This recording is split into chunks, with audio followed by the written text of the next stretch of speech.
She's telling me the webinar is being recorded. Okay, I guess she's quiet.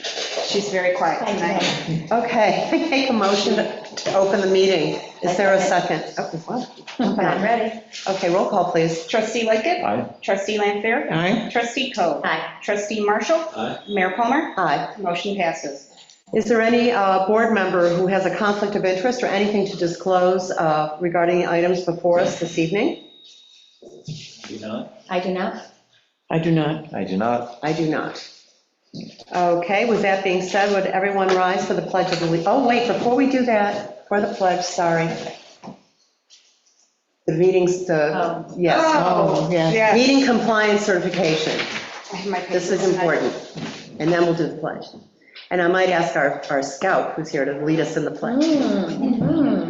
Okay, if an attendee is participating via web conference technology such as Zoom, the clerk will announce how attendees should signal that they wish to comment. This may differ by platform, but is typically accomplished through the raise your hand feature. We are using Zoom, so if you wish to speak to the board, please raise your hand. If you wish me to ask the question, please put it in the Q&A. I do not respond to the chat. Okay, speakers must give their name, address, and organization. There shall be an exemption for any category of people protected by New York State law. That's for on Zoom as well as in the meeting room. Let's see, we have a full round. Speakers must observe the commonly accepted rules of courtesy, decorum, dignity, and good taste. And let's play ball. Okay, with that being said, thank you. No problem. Let's all rise for the Pledge of Allegiance, and would you lead us in the pledge, please?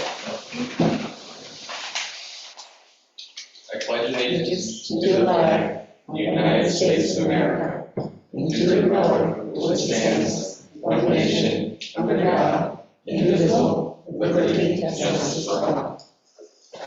Okay, thank you. First up, is there any public comment prior to us getting into the agenda? Anyone online? You do. Anything to say?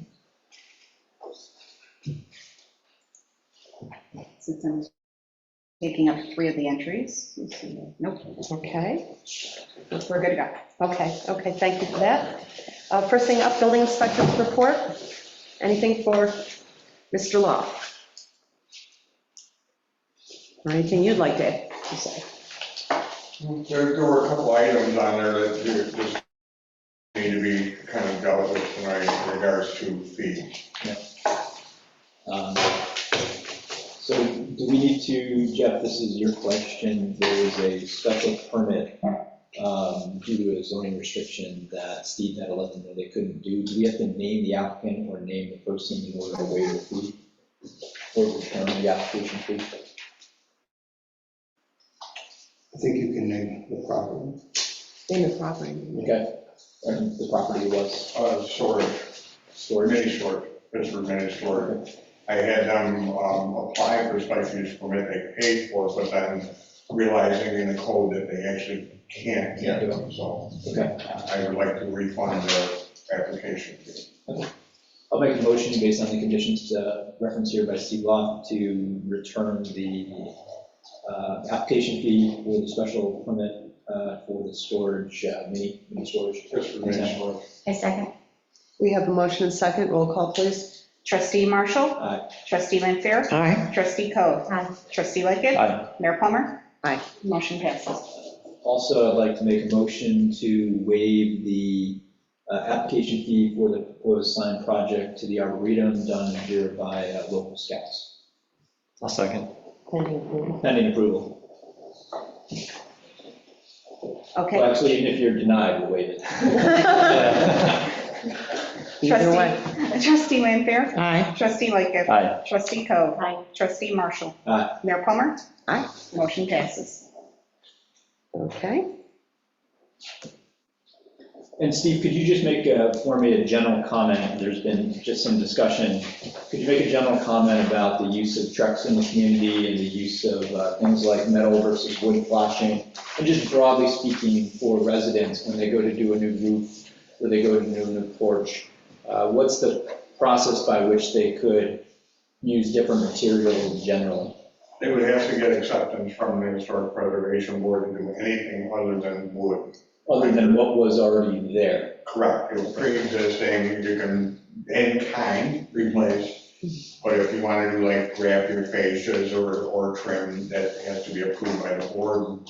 More than likely, it's, unless it's a post-war home, it's not very good. So what was will be essentially, Yes.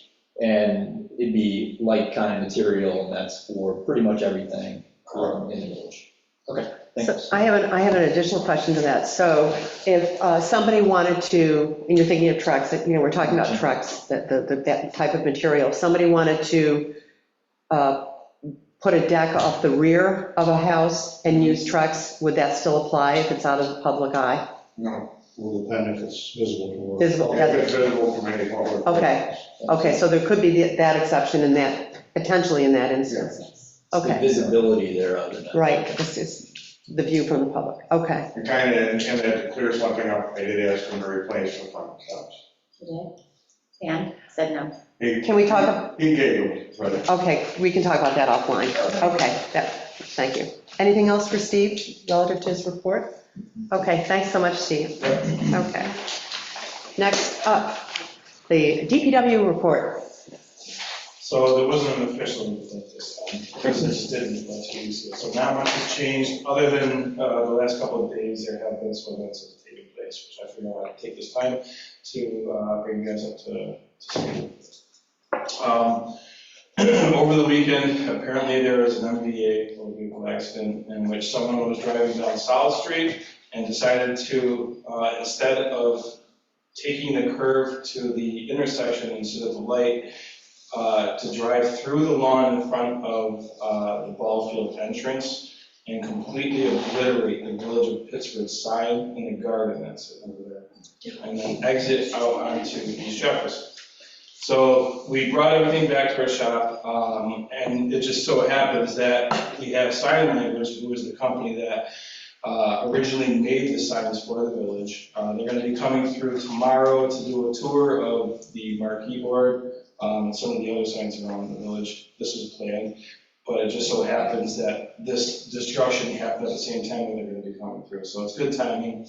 I'll have them assess it and put together a quote for the replacement of it and the work to go. Or some type of signage, because the material, what's the material? It's like a Like, styrofoam. yeah, styrofoam or a polyfoam type of substance. It's very light, not Yeah. very, it's rigid, Yeah, but there's it's not much to it. Can I ask you, is that covered under insurance? It depends, that'll be determined on how much the quote will be to replace it, I would say. Because I'm asking if the board can Or evaluate that deductible, too. Can we talk about that sign? Well, If if we want to address the insurance coverage, the way I look at it, it depends on the amount of the damage. You don't want to put in for small amounts. It's not worth risking our rates. Let's get the But- assessment. Let's get the assessment, and then let's just Yeah. talk You guys will about make a decision.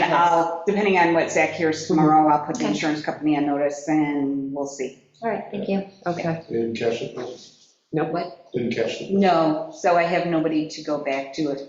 If definitely it was another party, we would be going. I did call 911 and file a police report for an accident report, property damage report, but there was nothing on record for anybody who would have been responsible for this. So the way that the evidence shows Is that one? Mhm. I thought it was the other one.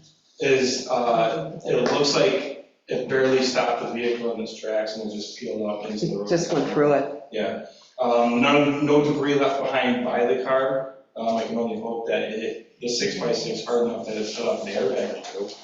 But, So the houses across the street, the 3 trailer houses that have been redone, they don't have any cameras on those? as far as I know. Nope. no. Really? Because I'm This is surprised. at 7:30 in the morning when I noticed it. Yeah, I'm like, I'm just surprised that they don't have Ring doorbells or cameras or anything that we could. It's possible. It's possible I didn't go knock on the door. No. Well, we can follow up. Yeah, Yeah. How about that? so we might get something on there, because I know it's been redone, and I think they might be renting them, so. Yeah. People are doing that a lot. That's a good idea. Keep us posted. Okay. I have a So, question in regards to that. Was there any reference on that sign to it being a historic village? Yes, you did. No, I mean, I think that's something we may want to consider. If we're going to redo signs, yeah, that we say, it's a National Historic District, so it's another wonderful way to identify how special our village is Yeah. and how unique. So Great. there could be some opportunities with the board to even revisit this now that we're down the sign. So, yeah, thanks. Okay, what else, Seth? So with the updating to our phone system, currently we're connected through a Frontier hardline, and the hardline has been having intermittent problems between what's buried underground and then what's run through our building, because we are, prone to having rodents coming through our shop and they chew up everything. So we're intermittently losing connection to our phones, so every once in a while we have to have Facebook, the village Facebook, posting about any emergencies to call the office and go through the directory there to be able to get a hold of us, in the event that they can't get a hold of us at the shop. How long is service out? It's It been varies? intermittent for a couple months now, so we've had Frontier Oh, come wow. through, assess the situation, and the only fix for it is to run a new line to the building, which we're waiting on Frontier to do so. They're supposed to come through last week to start the process, putting a new dig report, so they can start running the line on the ground, but nothing come of it yet. But we are about to transfer to a new phone line, which means that we're going to be abandoning the phone line for the phone system. We'll have to maintain it temporarily until we figure something else out for the alarm system. But with the update to the phone system, we're going to be going to phone over internet. Is that? Yeah. And some of the equipment that we have at the shop is not compatible, so it has to be upgraded. So we're already looking at replacing some of that equipment for this, and at the same time, everything is positioned on my desk because everything's just been wired in without much thought. So this is an opportunity to kind of go through, clean up a lot of the wires, get them taken out of areas that are prone for doors to be chewing them up, causing problems for us, and doing some cable management, and also relocating the equipment to a safe box so mice can't get into it and chew stuff up. So I got a quote from Integrated, I believe it was in the meeting packet, and this is for that process, for them to clean up the wiring and make everything a little bit more contained and safe. So, Can I ask you, this is about landlines that are currently there? no, well, this is about the wires that run our computers, our internet, the Okay. phone lines, all that stuff.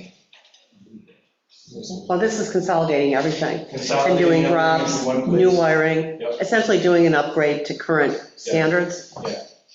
Is that, okay, That's correct, yes. okay. I'm sorry, so the request is for about $6,000. As far as budgets, where would this go? Because I mean, we've been It would talking come about out of capital DPW plan. contractual, because it's for that building. And we have it in the line. We have the funds.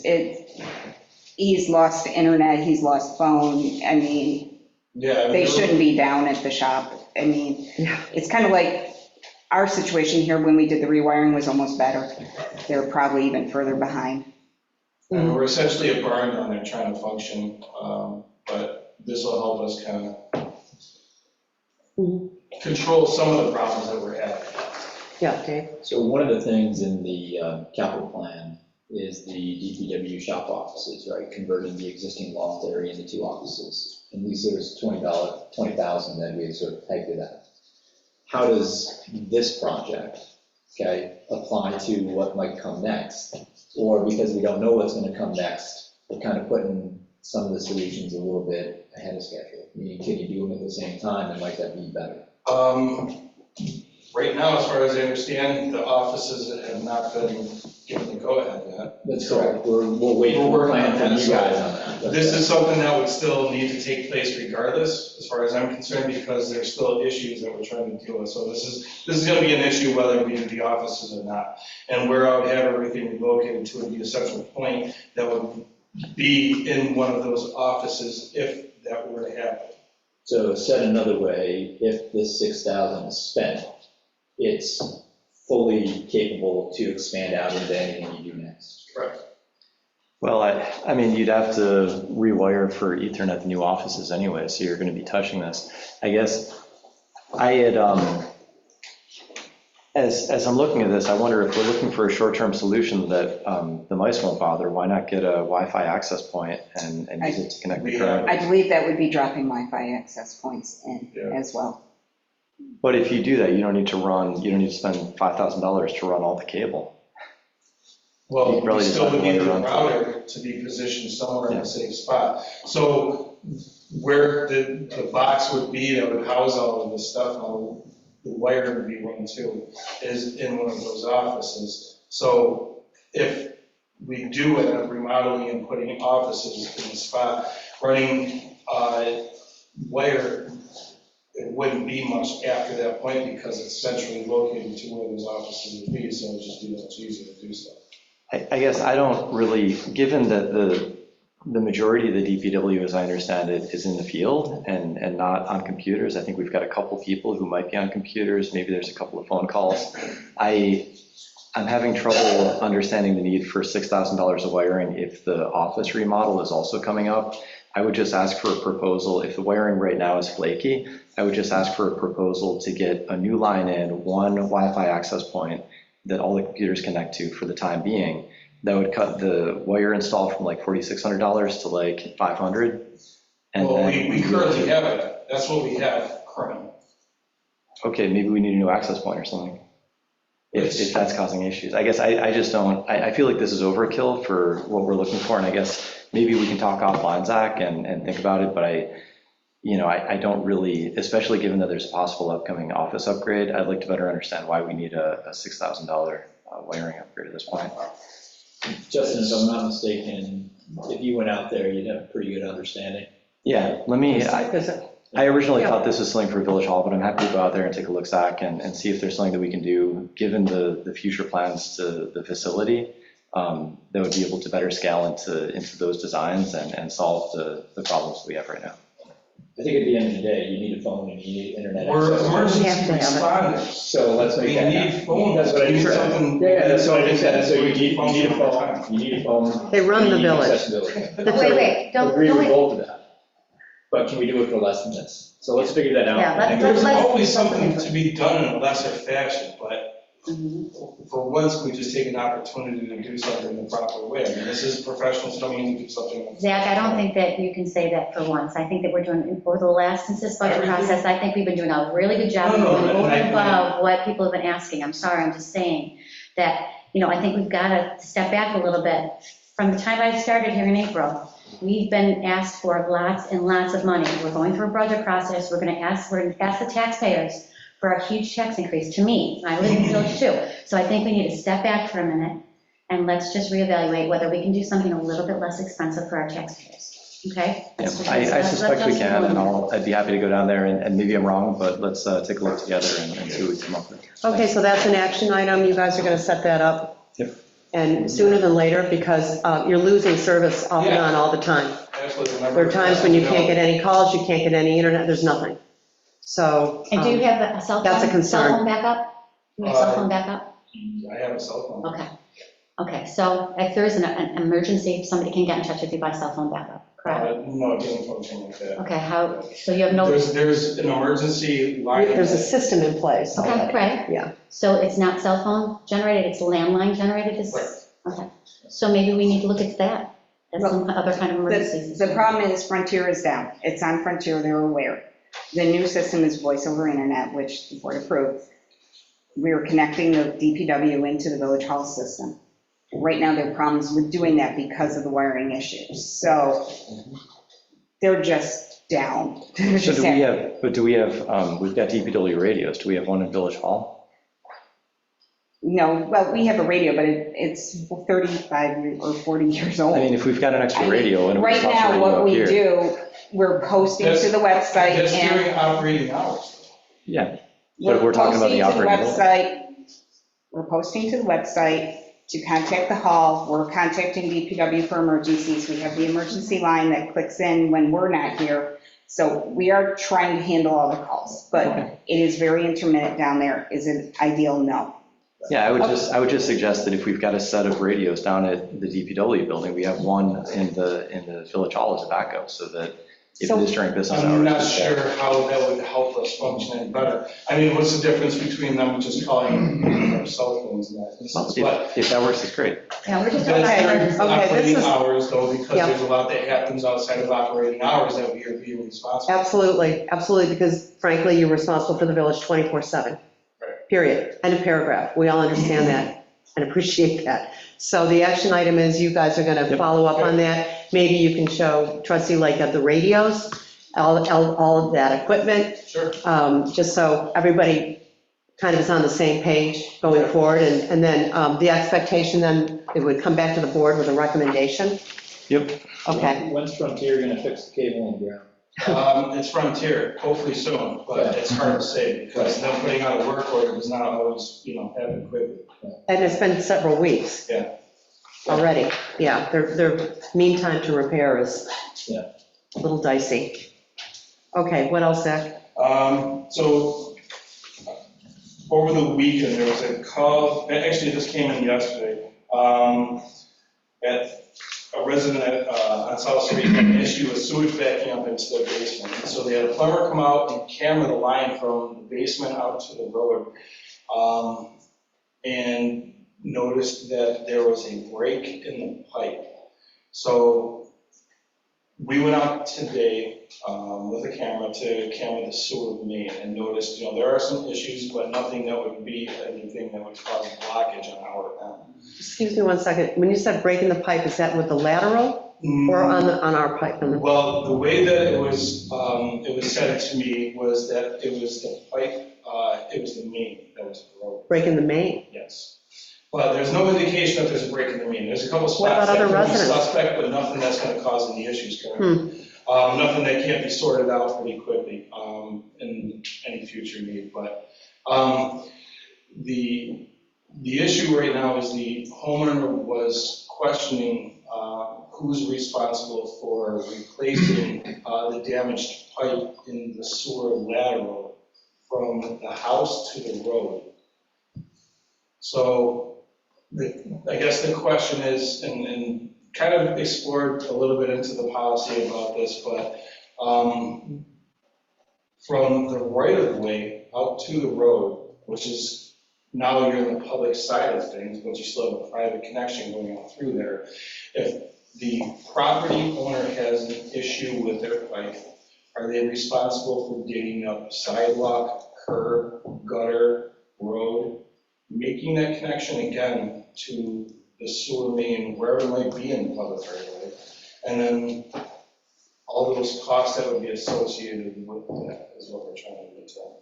So did find something in the policy that states that everything is reflected back onto the property owner, but there are other issues. Jeff, do you have any thoughts on this? Yeah, As our attorney? it's in our code, it's not really a policy that it's on them. Yeah. They're responsible for getting On the homeowner. the sewage from the home to the main. And our protection on that is when Steve issues a dig permit, Steve can put whatever conditions in that he needs to protect the village, like we need to have an engineer, we have somebody on site just to make sure that installation and backfilling are all- Replacement of sidewalk and things like that. is what we needed to do. To a certain standard, and I think that whole permitting issue needs to be sorted out with also any costs associated with the consultants that would be overseeing that, everything's back together properly. Yeah, that's all, that would be a charge back to the Sure. owner. So just to be clear, homeowner responsible for the lateral, village responsible for the main, period. Yeah, Steve? Yeah, it leads me, I was thinking, I didn't even think about this when we were talking about this earlier, but St. Louis, the two houses in Yes. St. Louis, they just did the whole line. Yep. They took out the sidewalk, they replaced everything, they did the whole lateral, made a connection, paid for everything. Oh, well, I Fortunately know. for them, that's an expensive process. Fortunately for them, they didn't have to go out into the road or across state highway True. to do so. Right, depending which way Yeah. that may go. There have been other instances where the sewer main was on the opposite side of the road, cutting through the state right of way, which would be a massive cost to the property owner to do. They need state approval. It would need state approval, and it's just a very costly thing, so. That's, yeah. So basically, you'll be getting with Steve. You guys are going to sort that? Yeah. Okay, okay, appreciate that. Yep. Other than that, it's just what's on the agenda for the new employee, which I think we're going to go smooth it. I also just want to say thanks to you and the DPW crew for honchoing everything for the lake effect eclipse. Yeah, thank you. That's how we're billing it. You know, things were quieter than we expected, but you always have to be prepared, and we really appreciate everybody really stepping up, so. All of Rochester was prepared for quiet, for Yeah, not I quiet. know, I guess Niagara Falls was hit, that's what I Yeah, heard. that's where, that was where it was at. Okay, anything else for Zach, folks? Nope. Okay, next up, the treasurer's report, please. Well, good evening. So you received the bill pay for, it's a light one this time, $12,959.77. Is there any questions?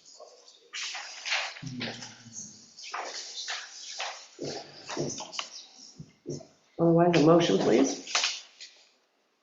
I was just wondering what the Eclipse safety items were, like voucher 590. I was just curious, like 230 or something. That was, so we weren't sure what kind of situation we were going to be getting into, so in preparation for a whole lot of support, if we were able to get it, I bought a bunch of high-vis vests, more flags for traffic control, and also some lighted batons. Okay. We got, you know, So we've if got the need was there. Yeah, so we've got those on hand for. any Yeah, we can use it variety. for candlelight and everything else, you know, other events. Yeah. So All right, thanks. we're stocked, we're holding inventory. Great. Okay, is there a motion? I'll make a motion to approve the vouchers as presented. Is there a second, please? A second.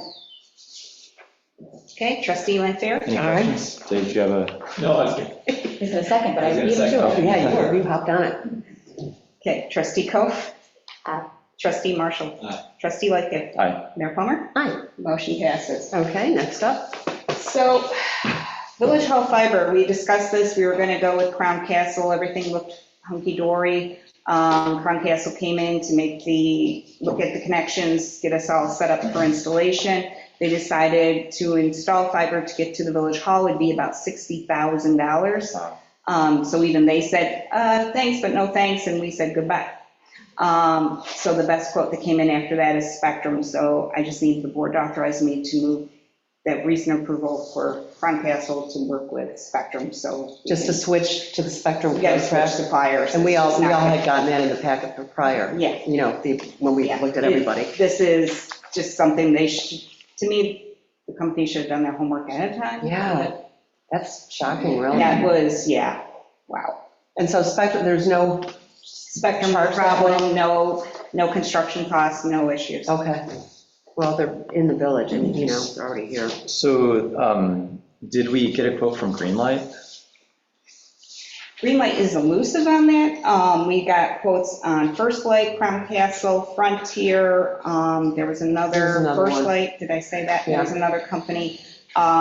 Greenlight did not respond. Yeah, they didn't respond, I Can know. we, because I just punched it in, I punched in the Village Hall address, and it gave me about, for a business account, so Spectrum is $599 a month, this one is $150 a month for, I think, even faster speeds, and they said a $300 install. Could we try to? We'll try to reach out again. The problem was, the only way we could get a representative was to place an order online And give them a credit card, and give them our credit card. which we're not going to do. And even the reps we have helping us with this, they can't, there's no contacts out of Greenlight. They just, I mean, I think a lot of us have it in their homes. Yeah, I have it. They were our Got it first at home, choice. and I would Yeah. try to, I mean, Yeah. even if it's like, what's the agreement to put a credit card in? If we're talking about for the install fee for 300 and they refund it if they can't install it, then, I, I mean, what's the harm? there is a harm because I'm agreeing to something that might not be true, and I don't have board And approval. it's taxpayer money. So here's a question. Can you do it without having them reply to an RFP, knowing that it's just like any other purchase at a store? It's just the price for a product? It's And kind so we can of, make a decision to move forward with it? it's limiting to the fact that I can't enter an agreement that's going to be any longer than a year or a certain dollar amount. And to do that, and with the other companies, everybody we've talked to, it's a 3-year Yeah, they're contract. long-term. So I don't want to, Okay, so if you- and now we're at a ticking clock because we're supposed to have our switch over. We tried our best to reach out to Greenlight and gotten no response. We tried putting in phone calls. if we give you a motion to proceed, what's the worst that happens? They come out and say, we can't do it for the price that we quoted you online? Can I get a, okay, Because Greenlight compared to Spectrum, I mean, I Oh, talk yeah. to clients all the Yeah. time and say Spectrum's garbage. And super expensive. I agree, like, I was the 5th customer in the village. So, all right, I'll make a motion that we attempt to hire Greenlight for our internet service and connectivity to Village Hall and allow the clerk to proceed with the product as presented online at the cost presented as by trustee Lincoln. Let me just, if I might amend that, the comparable speed would be the cheapest, the business basic plan that Greenlight has. I think that's still faster than what Spectrum is quoting us. we're 100 by 100. Yeah, this is 500. Oh, yes, that's right. So it would be 150 a month, so that would be faster than what Oh, that'd be Spectrum is faster. quoting.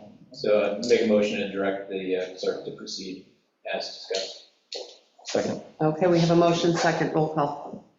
Okay, trustee Coe, Aye. trustee Marshall. Aye. Trustee Lanfair. Aye. Trustee Lickett. Aye. Mayor Plummer. Aye. Motion passes. Thanks. I'd like to thank Dave Marshall and Justin for trying to keep the costs down again, for the record, for trying to do it. All righty. Working.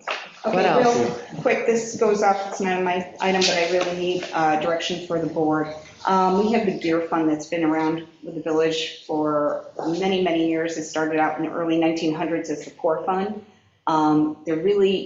I don't have direction on how to handle the fund itself. I know some things happen, and we're supposed to happen once a year. They haven't been happening because they're really For years. kind of ambiguous. It's I don't- ambiguous, yeah. I have some information to pass to Jeff, and honestly, I'd like to take action to disengage us from the fund.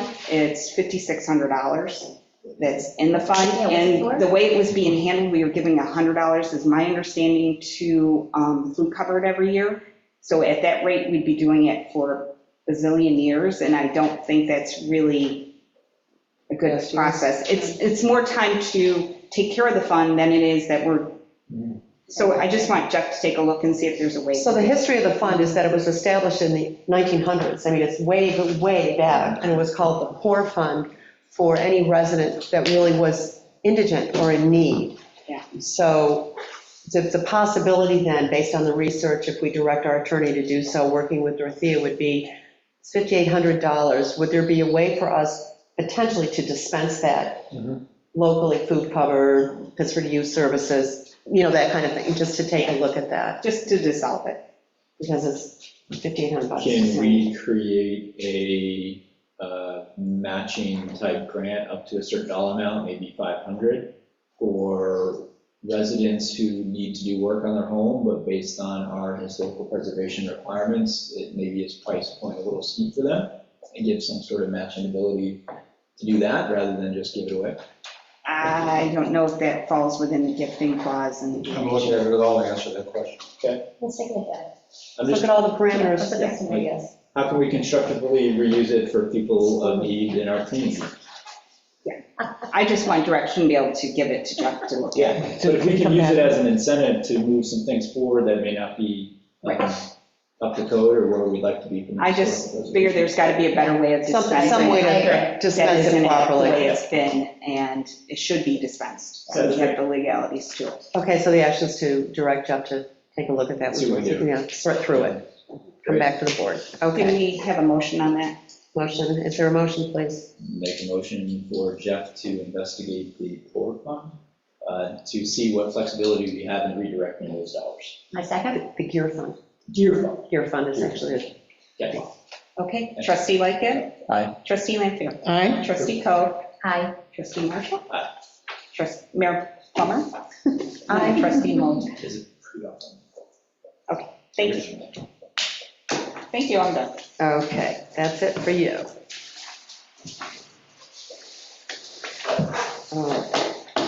Yep, I think that's all that is. All righty, moving along to the agenda. Boy Scout project request. Arboretum wayfinding signs. Come on up. Yeah, come on Coming up. up. Yeah, have a seat. Make yourself at home. Give us your name. Yeah. Okay. So, Is your son bothering you, Ben? Oh, yeah, maybe Oh, yeah, we we can can just line up. Good to have you. Okay. Someone. Yep. Pretend it's in the clips. Yeah, seriously. It's as far as we're gonna get. Yeah. So my name's Ben Sackett, and I'm a junior at Brighton High School. I've been a member of State House Troop 19 since 5th grade, and I'm now the senior leader of the advancement department. I'm currently taking on an ambitious Eagle project for the Village Arboretum. I'll be building and installing wayfinding trail signs at the intersection of the trails in the Arboretum. The posts for the signs will be 8-foot pressure-treated vineyard posts, and the signs will be made from pressure-treated 1x6 boards at 2 feet long. To indicate the direction, I'll be cutting the corners off at 45 degrees in the direction the trail travels. The trail names will be engraved into the signs to increase the lifespan of the signs. And the posts will be sunk 2 feet into the ground to secure them, and the signs will be attached by 2 to 3 star bit screws at 3 inches long. And then, I don't know what page it is for you guys, but 3 pages after my introduction is the map of the Arboretum and, you know, where the posts will be located and the directions the trail signs will face. So there'll be 15 signs and 6 posts. I had 16 signs and 7 posts. Yeah, the 16th sign and the 7th post are future. They're not going in Yeah. yet. All right, so then we're doing 15 signs Yep, and 6 and posts. 6 posts. Okay. Okay. And the names on the posts, are they like wetland, meadow, Auburn, is that? Yeah, there's actual trail names that Arboretum provided me, and those are just kind of shortened, but those will more than likely be the names engraved into the signs. So the names that will be, do Yeah. you have them listed? Yeah, they're, Is this, I don't know if you guys. Yeah. oh, okay, Auburn Trail, Meadow Trail, Yeah. Hillside Trail, Spruce Trail, okay. Yeah, Auburn's named. Auburn Trail, And then the next page after that is kind of what the signs will look like, which you can see the 45 degree, the point, and how the post will sit in the ground. Let's see. Oh, there it is. And then one of the actions, the HPB would have to take a look at the signs? Yes. That's part of the process, Yeah. part of your bag.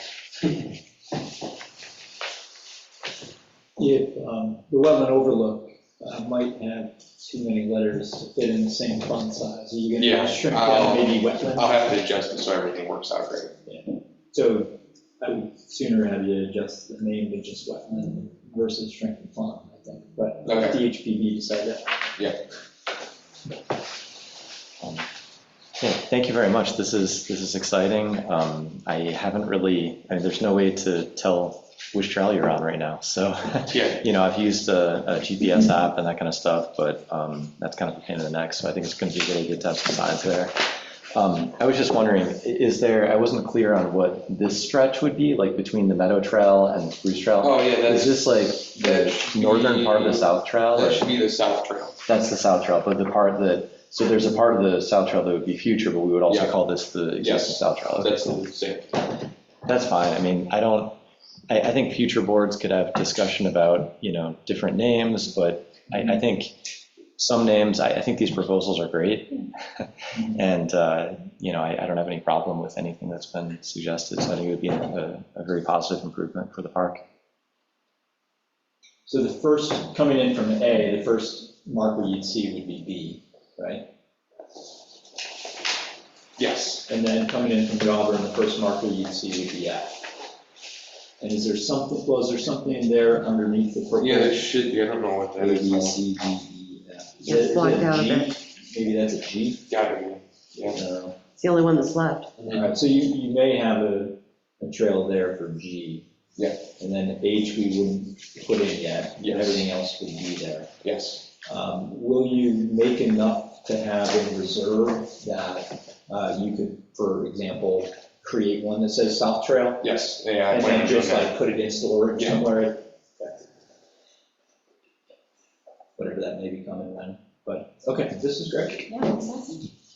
Well, thank you for choosing the village for your eagle. Yeah, it's Thank you. very Put a honored. lot of work in. Thank you. So I make a motion to approve. It's type 2 for secret. No, we have to do secret. Secret. So declare, just declare it. Is there a motion to declare it as type 2? 617.5 C9, 617 .5 C9. per 617.5 C9. Make a motion to declare this a type 2 per the declaration stated.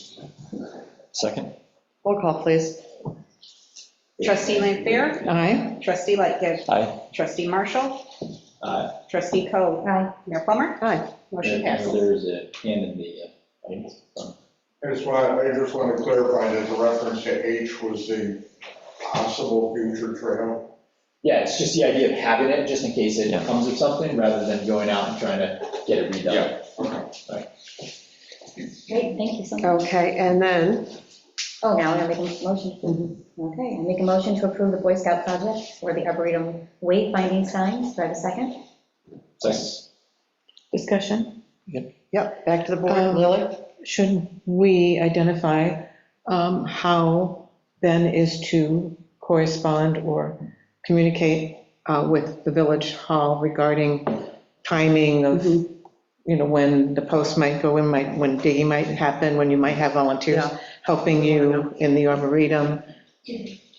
Should that, It is on the agenda already for the HPV next Okay. week. And also, you'd have to submit, proof of insurance to go, all of that, the scouts have that, and you would coordinate with Steve.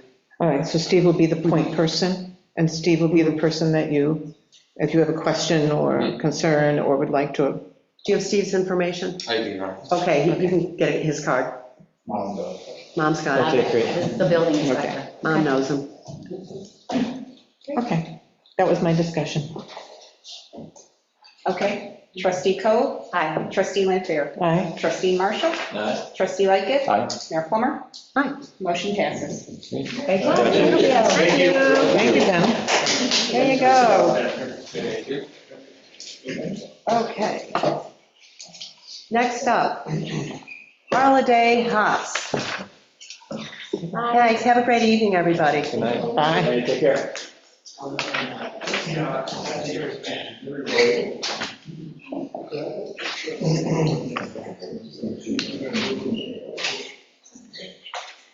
Hello. Hi, good to see you. Hi, how you doing? Good, how you doing? Good.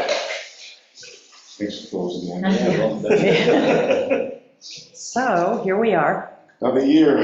Now, another year, another hot dog. Yeah. Someone That's goes. great. Love it. That's how it goes. Anything new on this application relative to last year, prior years? Everything's pretty much the same. Yeah. No changes. Anything for you to add, Steve? Same, Nothing, everything is exactly the same.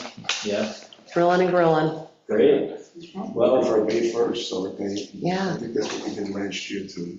the only comment that I had, not specific to this application, but just broadly, and you had mentioned it in an email, this idea of having repeat permits like this potentially be automatic by the building inspector versus heard every time. Do we feel like the short-term retail ones we'd like to see every year, whereas what was the one that we Yeah, did? the non-residents, the other one's Non-municipal use. So, Can I just Yeah. hit a quick pause? Yeah. It's item number 11, so I actually was going to move it up to be with this. So, no, this is good. It's all part of the same parcel, it's this idea that rather than you having to come in every year, you just call Steve up and say, hey, I'd like to do this again. It would be a lot easier for me, yeah. And as long as there's not a request by a board member to hear it, or a complaint that Steve would have to bring forward that would then cause us to hear it, we just simply let Steve take the Initiative to initiative to approve. approve We're it. going to modify the code to remove this, the public hearing portion of Oh, this is for the public hearing? it. Yeah, it's a short-term retail required for public hearing, that's why he's here. That's why it's here, so we would move it forward. See that? No. No.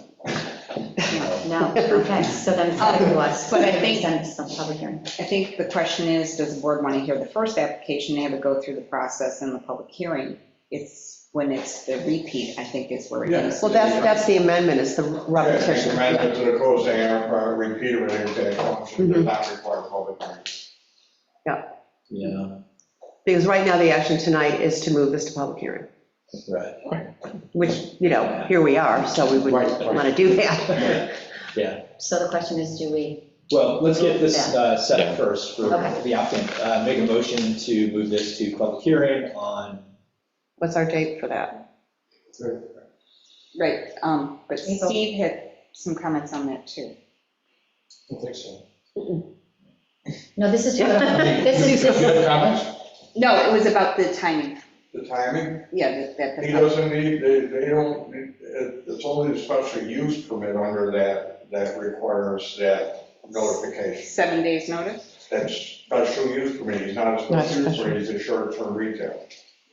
No, do it on the 30th. Please. you know, the 23rd. No, we No. can't. Oh. So we changed the public hearing notice to be 5 days. Today I haven't been notified that it needs 7 days. It is not, Hang on, just 1 second, please. all right. We have the clerk speaking. To Thank you. accommodate this, we cannot hear it on the 23rd because I'm 1 day short. It's just the timing of when I get it to the paper and it Yeah. actually prints. So we're 1 day short on notification to the public.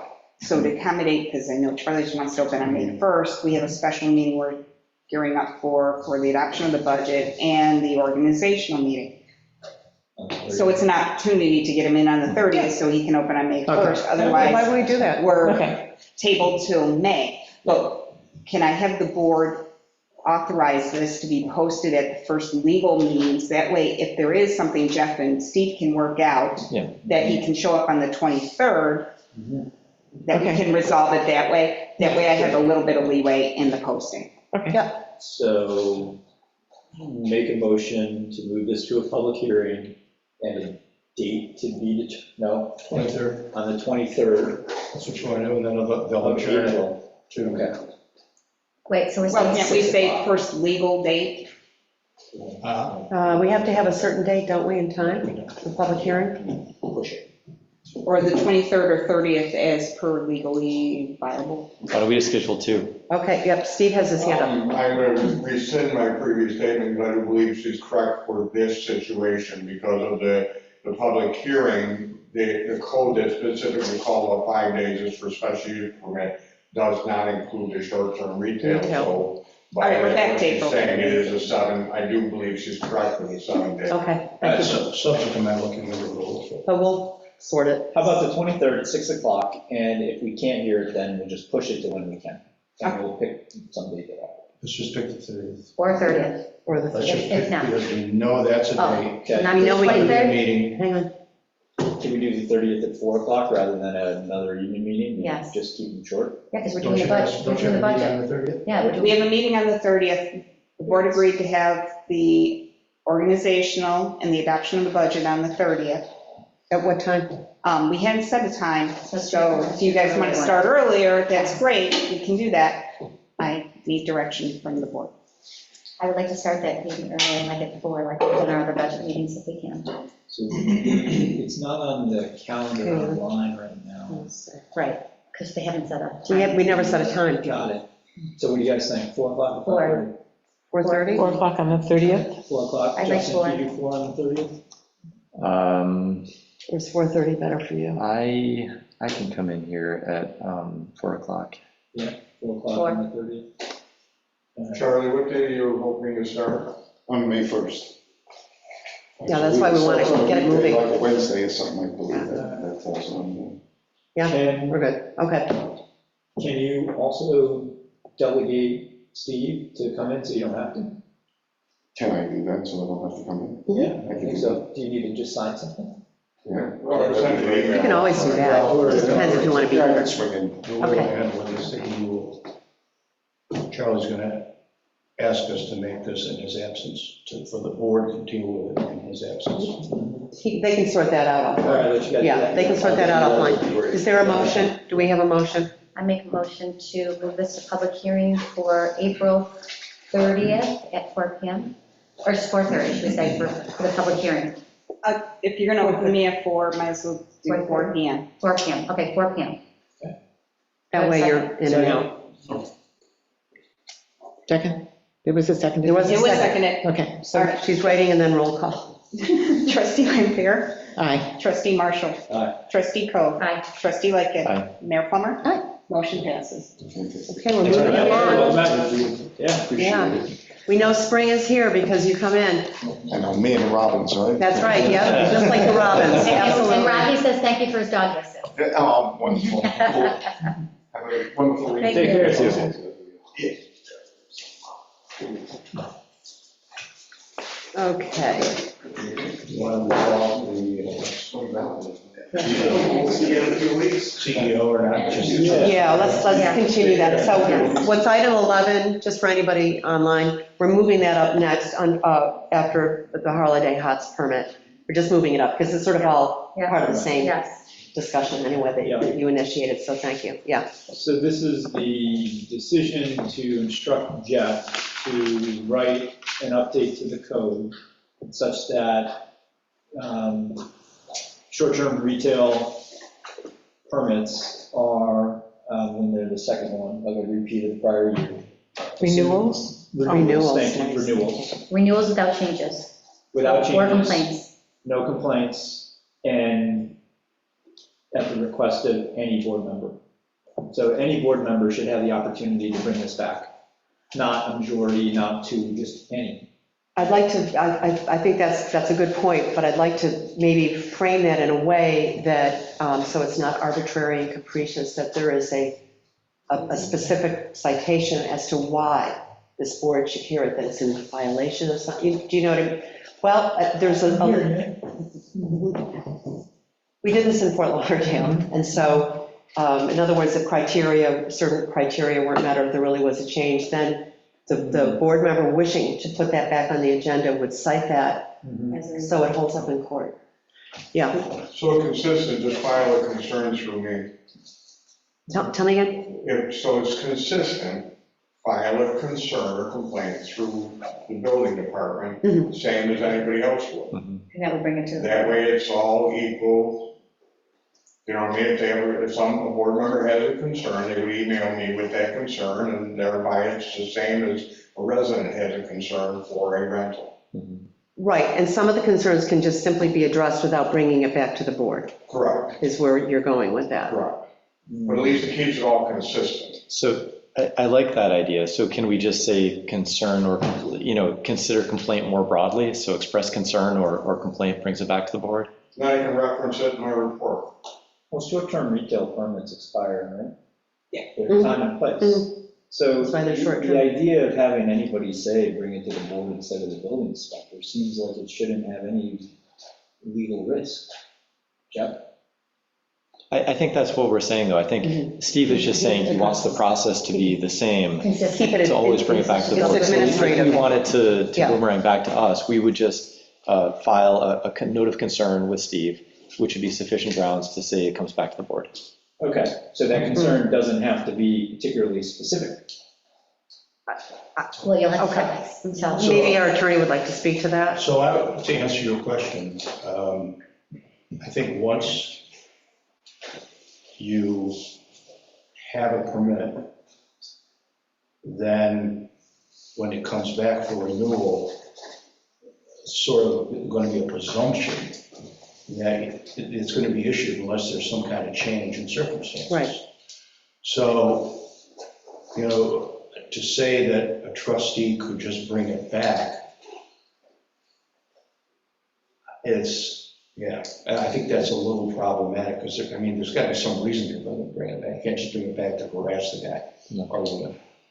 Well, okay, so let's take a situation where, Holiday House, right? So they've got the truck out there and we change it to this. And from that point forward, for every year hence, it's presumed, to your point, that they can do that. But what if the neighborhood changes? What if buildings, hypothetically, there could be different development or different traffic patterns or things are, I guess what I'm hearing you say is, It's got to be a justified concern. It still comes Yeah. back to the board. but right now it comes to the board with no justified concern.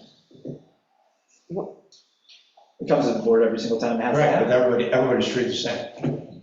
Every, Why would one application be singled out for non-renewal relative to another? Am I understanding that there Right, should I mean, be you would have to- criteria that it has not been met in the way it has not been met prior?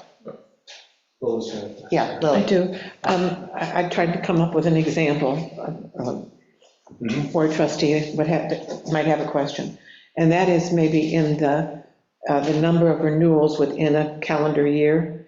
I know that there's something built into the code as to how, a limit to the short-term retail, is there not?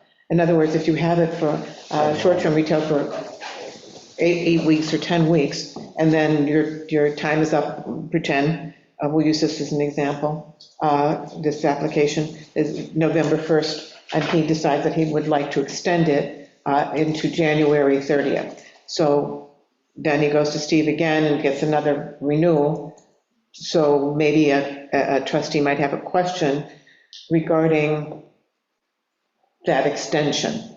No, I'm just trying to come up with scenarios. No, That's it's a change in the parameters That's of a the change. permit. That's a change, That would come back to if I us. understand, that's a change in the Okay. parameters of the Yes. permit, Of that original permit. Yes. because That that would time trigger- frame has been changed. Any change at all. I would bring it with that renewal to the board Yeah. with that For approval, question. right.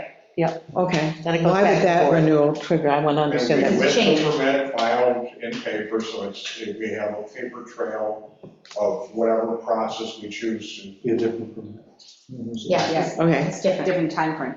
Because I'm wondering about a scenario where someone might end up with a more permanent retail in a zone that's not permit that use, just by reapplying, letting a 6-week period go by, and then reapplying and All of reapplying. that. Right. So essentially having, Right, but the first permit is going to be granted for a time frame. okay, And so when it comes in for a different time frame, All new, it's going to be a new and different. okay. It'll go back to us. As long as I understand that part. Okay, I see that now. all new, and the board reviews it. Yeah, Okay, Yeah. got it. I hear where you're going. and if there's not, I don't have the, unfortunately, it's not in the, we Okay. haven't gotten our updates for the book. Is there a time frame in the short-term? Short-term retail? It's whatever they do. I mean, Charlie. Yeah, but in the statute, is there a prohibition against a A year. 360? Can you have a 12-month short-term retail? I don't even think it's 12 months. I'll have to look, but I know there's a time limit on it. Yes, I believe that there is as well. 9 months or less. Thank you. So what's that? 9 months or less. 189-2. Yeah, okay. Because it's like for pop-ups and, things like that. It's long. Is one. Okay. Yeah. So just to clarify though, this would, who would make the determination of application completeness, and who would make the determination of whether or not something is similar? The village hall. I believe that the village clerk's office makes the determination as completeness. Steve acts as the village clerk's representative, and whether or not it's the same would be a CEO's determination, which is challengeable to the zoning board of appeals. Okay, and would that just be, would you specify that in the code, or that would be a default? That would work out? Okay. It would be the determination of the administrative official, and all those determinations are challengeable at the CBA level. Okay, thanks. And that's the way it's been. That's Steve's determination. Yeah. Zoning qualification. Yes. I have public comment. Uh-huh. Justin Bleistra, he says, it sounds like the proposal is a use variance and conflicts with laws. Use variance. What proposal? To change, like having to come to us and letting Steve renew. What we're making So he's saying the short-term retail in general, he thinks that it does not belong as it is. He thinks it should be a use variance. I understand what you're saying. I understand. We developed the short-term retail specifically for people like Charlie because of their history here. And the Christmas tree farm, or the Christmas tree. Yeah. Like Dave Yeah. Jewett. There was one Because other. it became an issue because of the zoning change on them being able to grant a temporary use permit. Mhm. I'm just wondering if that's my question about that would be that my understanding of use variances or an area variance would be that they run with the land. And this, by definition in the title, is something that does not. That is all correct. And we would have, I mean, the trustees who adopted the current version of the short-term retail looked at that variance issue. This was the answer.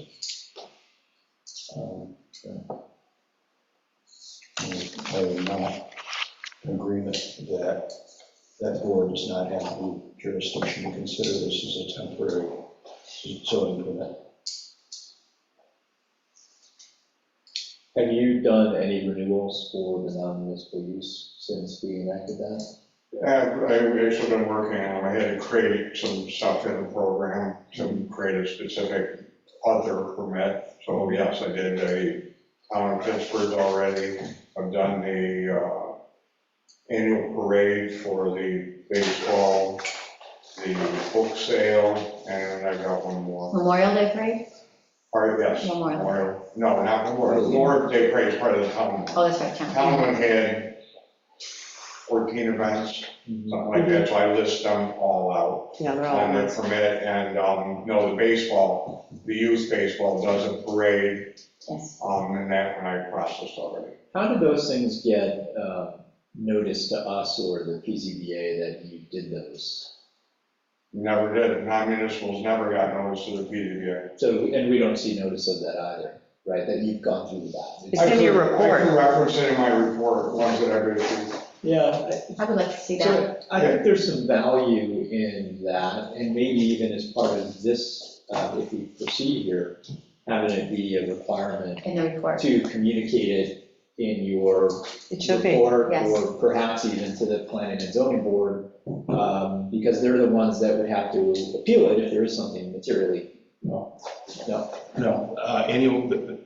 when the building inspector or any other administrative person makes a decision, it's appealed to the zoning board of appeals. It's not appealed by the zoning board. Okay, got it. But I think it's just good for us to know what's happening in the building. Yeah, no, Part of your it report. makes sense, I can put it right in my. Yeah, that would be awesome. At the top of the report of what other permits. Permits that have I've issued. been, yes, that'd be Yeah, no, great. that makes perfect Yeah, sense. that's a great idea. And that way you have it in writing. Yeah, and we know what's going on. And you do that with non-municipal use and then as well short-term retail. Yeah, Yep, yeah, I got no problem with that. great. All right, so any other discussion? What do folks think? I mean, I'm a little leery, to tell you the truth, that there's a presumption of persistency that comes with putting this to the code enforcement officer rather than coming to see us. So if it's required every year, we actually get to debate it and think about it. If we don't want it, we don't have to have Yeah. it. Whereas if, We try. to Jeff's point, if we have it go to the code enforcement officer, there's this presumption of, like, it's going to proceed unless there's a concern or complaint. I'm not sure how many of these we do a year. 2. Yeah. For the short-term Bristling. retails, that's it. We had another person come in and ask for one, but said, no, another food gentleman, but he could not find, as far as yet, he has not found a location. Isn't there one on South Main, in the old bank building? What? In the old bank building? No, not anymore. Didn't have one. Not That anymore. was They just a let- special event. Yeah, it was a pop-up.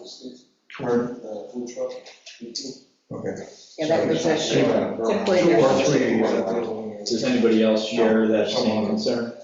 Kind of interesting. I think if it's in his report, we'll be able to see what's happening, and if there's a concern, then we could flag it and pass it come I to share board. that concern. I said you had to go to town. What was that, Jeff? I'm sorry. I share that concern a little bit, Yeah, that you're sort of,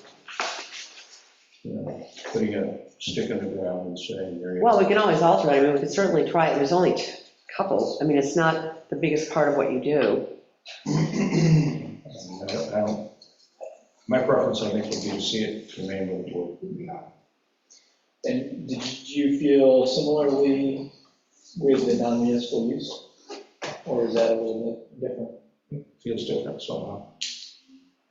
But not a lot different. But somewhat more the invasive nature, non-municipal uses? I think the non-municipal use is something that we expect and think is going to happen in our village with parades and Yeah, events. It's more event oriented. And they're usually one-day shots. Mhm. And these are, This could be a 9-month-long, I mean, let's say we make a mistake and we approve something that is a bigger deal than we thought it was. well, you can always go back and revoke. That's all I mean. But it feels, yeah, it feels longer. You know, the non-munis are a one-day shot usually. I remember why it ended up being 9 months. Do we know why it was? Was Seems it- awfully long. Was it, I mean, I was thinking, okay, the holiday season, if there's I don't know. Yeah, that's Just, long, I think very long. depends a little bit on how the discussion is hearing with the board, Yeah, Yeah. Some people will think that, well, maybe it should be longer and. So what if we were to consider an amendment that would constrain the authorization for the automatic renewal to, let's say, holiday type activities in lots of greater than size X, and food sales in a otherwise vacant lot in the district across the street?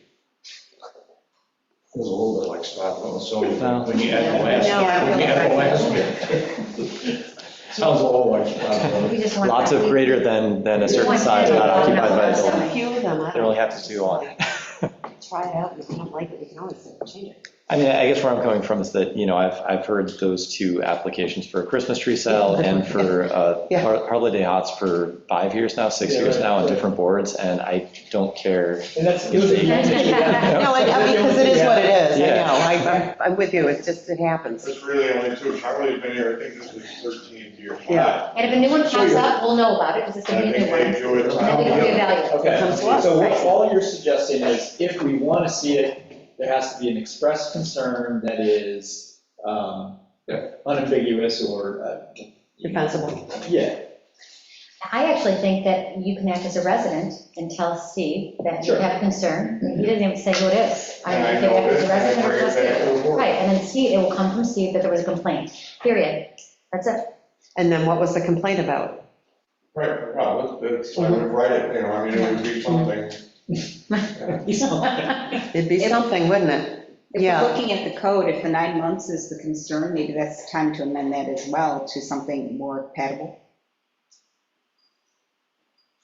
Yeah, I mean, we could certainly, I mean, it's not an issue now, there's 2 of these, Charlie's from May to October. yeah, That's why it's long. yeah. That's why it's long, because we kind of. So 6 months. I'm also wondering if this was this done during Basically COVID? 6 months. so Yeah, that's kind of what I was thinking, 6 months is the time. Was prior to Well, COVID? we've talked about this for a while. I guess we could always, I want to take action on things. Maybe we just need to mull this over for the next meeting. I don't think there's a lot of urgency. The Christmas trees aren't going to come up for a few months. No. I'd like to see We what want to, Jeff crafts, so that we can, So we we can- still have a direction for you to take a look at this? Do you want to write it? Do you want to direct Jeff to write it, knowing that he's got a bias, which means, go. No, he doesn't bias. Oh, no. No, no, no. All right, so he has a bias. I write what you tell me to. I like that she's directed. I would like for you to write it with a bias. Well, that I can do. Now we're off the rails, okay. But I would like to see the time maybe shift to 6 months. I think 9 is kind of a lot, because we, I don't know both of why them they are. came up with 9. It Yeah, seems so- 6 months, that's our longest one, which is the holiday hots, right? may I make a comment based on my. Yeah, 6 months. I think 6 months is reasonable, it's half a year. I think 9 months is. You half never a know. full year. Hang on. Hang on. To a Lily. maximum of 6 months. Okay, hang on one second. Lily, Yeah, someone said, well, it's always the same too, you never know. Next week, there could be someone that comes in with a, so I think that what you're talking about here for the renewals is the correct way to approach it. I think the board would want to hear any new. Oh, yeah. And that's all this, And that's all we're doing, and so I we're think, always going to hear the new ones. Unchanged can be renewed upon no issue. yes, And no changes. Haven't that's good. all these permits run longer if the weather is good? He never runs through the end of October, they go south, What about starting early? Yeah, yeah. he moves, He's gone the end of October.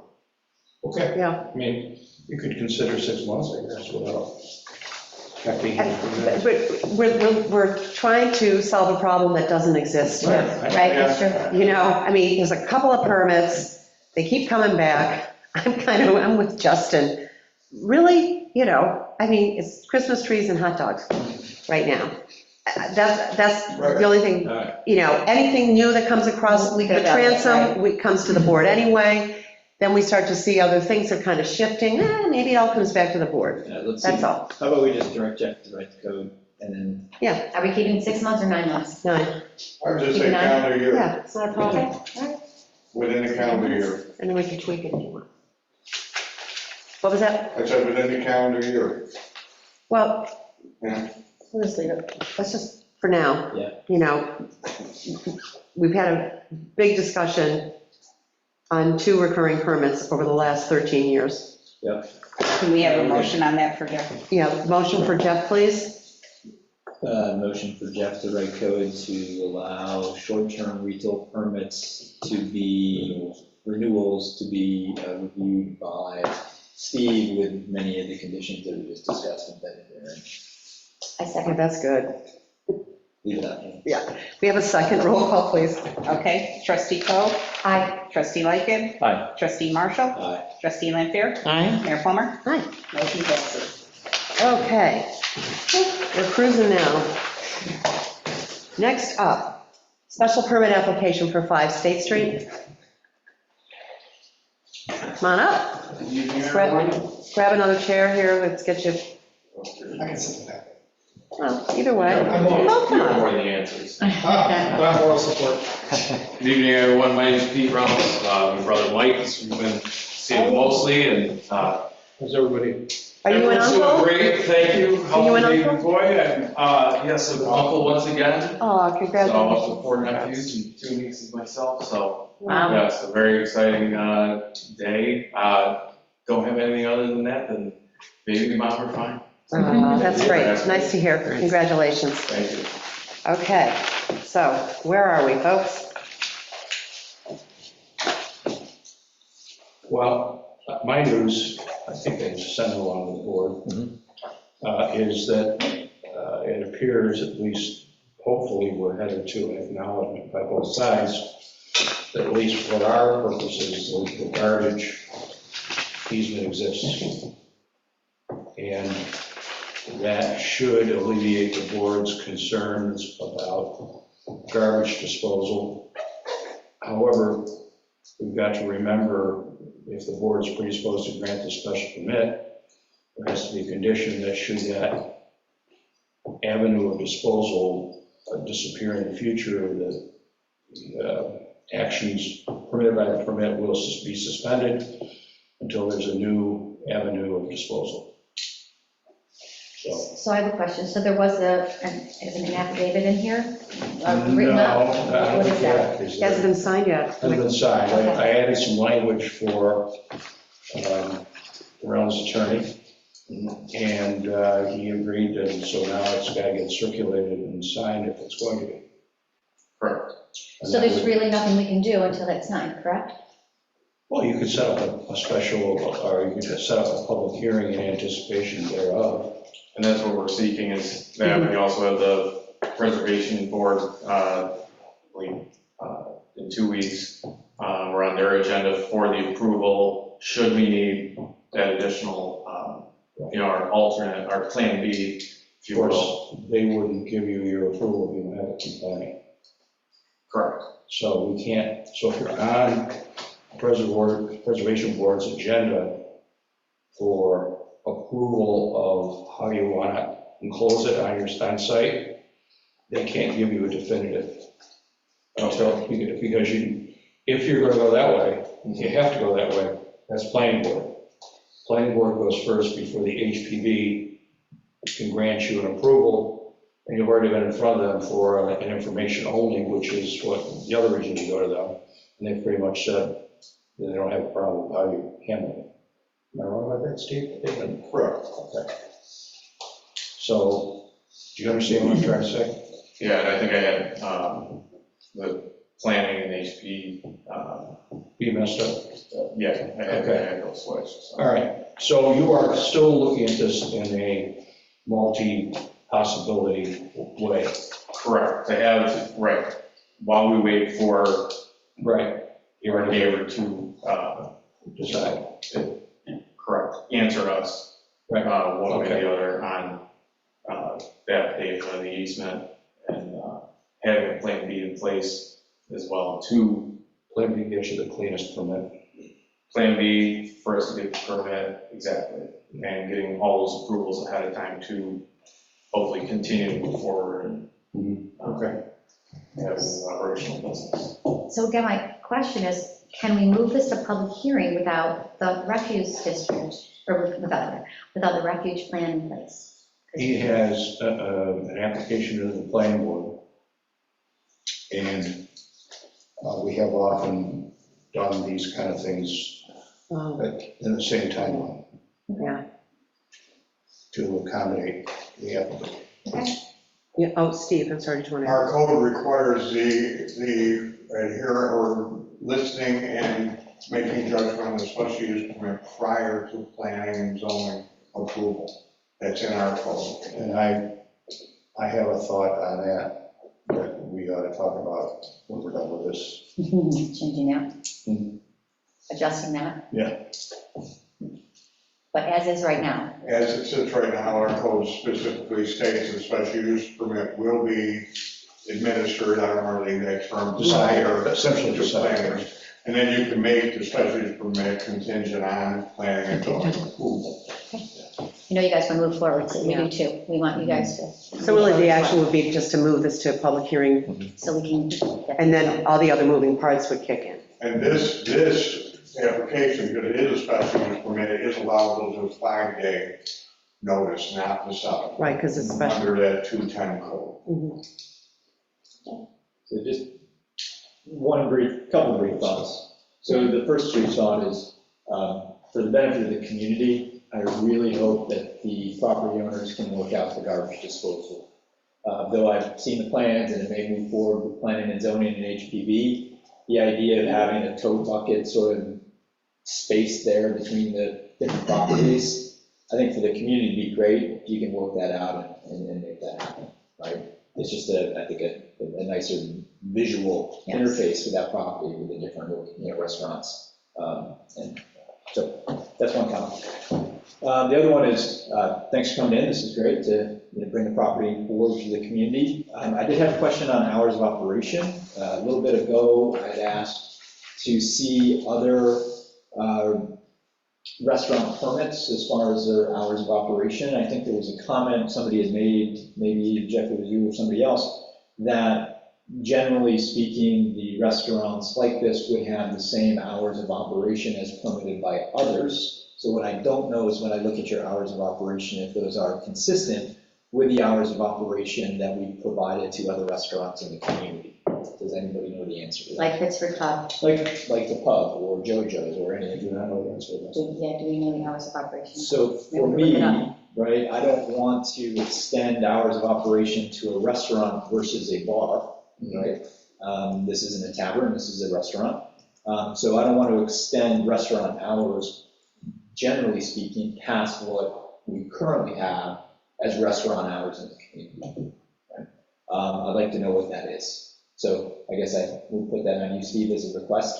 Yeah, either I or Laura will have to look into that and try and figure out what their hours of operation are for the special permit, per se, the pub. And Jeff, could you express the degree of any legal risk there may be, in granting one approval with longer hours versus other restaurants, if I have shorter hours, is there a, Yeah, we don't want to do that. okay, so that is the exact reason. So here's, for that. here's the through pub hours right there. Okay, Well, but, so those might not be the hours But the- that are permitted, so this Yeah. is just. Oh, I see, what they Permitted and what they permitted, do. what they do, okay. I'm looking at the proposed hours of operation, it says 10 AM to 3 PM. All right. That's, I'm looking at it. Is that how? So I have it here. Oh, wait, I'm in the wrong one, I Yeah. scrolled back up, sorry, never mind, They are 10 never mind. 10 AM to 12 12, PM. 12 PM, that's, Monday to yeah, Thursday and, Yeah, Yeah, and then 12 PM. Friday and Saturday was 10 to 2. Right. Right? And to your point on the pub, I mean, they're closing at 11, 11:30, but I don't know if they've been permitted to stay open until 2 on Friday and Saturday. I don't know if they've. it's just what does the actual permit say Yeah. relative to what they're actually operating under? Right, so what I'd like to see is what those permits say for other restaurants that are comparable With the approved, within the village. right. And actually, any restaurant, because you can't put a judgment on whether or not they're comparable, it's just any restaurant, right? Yeah, I think so. So for me to move forward with a yay vote, I'd like to know how they are different. I have a question to go along with that question. Yeah. For Jeff, I think from when we have discussed this previously. And that is, it gets a little confusing to me because of the liquor authority and where their jurisdiction lies as far as hours of operation. We cannot override what they are permitted by the liquor authority. There is a question regarding the kitchen being open during certain hours past, and that was where it got confusing for us, I think, when we were looking at special use permits, because you're talking about a restaurant that maybe the kitchen closes at 11, and then they continue to operate from 11 to 2, and that's where it got a little confusing as far as what we are approving as a board, and what we have jurisdiction over. Right, so you have jurisdiction about how long these places can be open. You don't have jurisdiction about how long they can serve alcohol. Right. or food.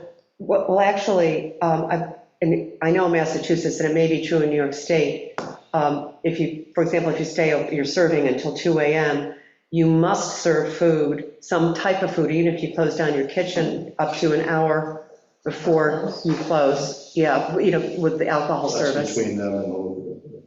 No, I know, but I'm just saying that, Steve, you would, I've heard of that before, I don't know what New York. I know Massachusetts definitely had that. I can't cite you a specific Yeah. chapter and verse in New York State liquor authority laws, but that is my understanding, that they, Yeah. that requirement that you serve food. Yeah, Bill as told me. well. You can close the kitchen, and even if you just have something like, something available. up to 1 hour before you stop serving alcohol, you But that's- must under law. But that's a liquor authority, right? We have no jurisdiction. No, I understand that, but I'm just putting out there because it's about how long your kitchen operates. Yes, so I think that's, to your question, what you're asking Jeff to provide to the board as far as information regarding hours of operation to similar establishments throughout the village, is that what? Yeah, I'd like to know. Correction, I think he's asking the clerk's office. Stephen, Dorothea, whoever. Not asking what. We're just asking what was permitted before Okay. by other restaurants. It'd be nice to have that be consistent, and then once you know that's consistent, the liquor authority is essentially doing the rest. Right, as far as when the restaurant has to serve to versus when they can serve liquor to, or Right. beer. Yeah. We are just determining the hours of operation. And being And then the consistent. liquor authority does everything inside of that.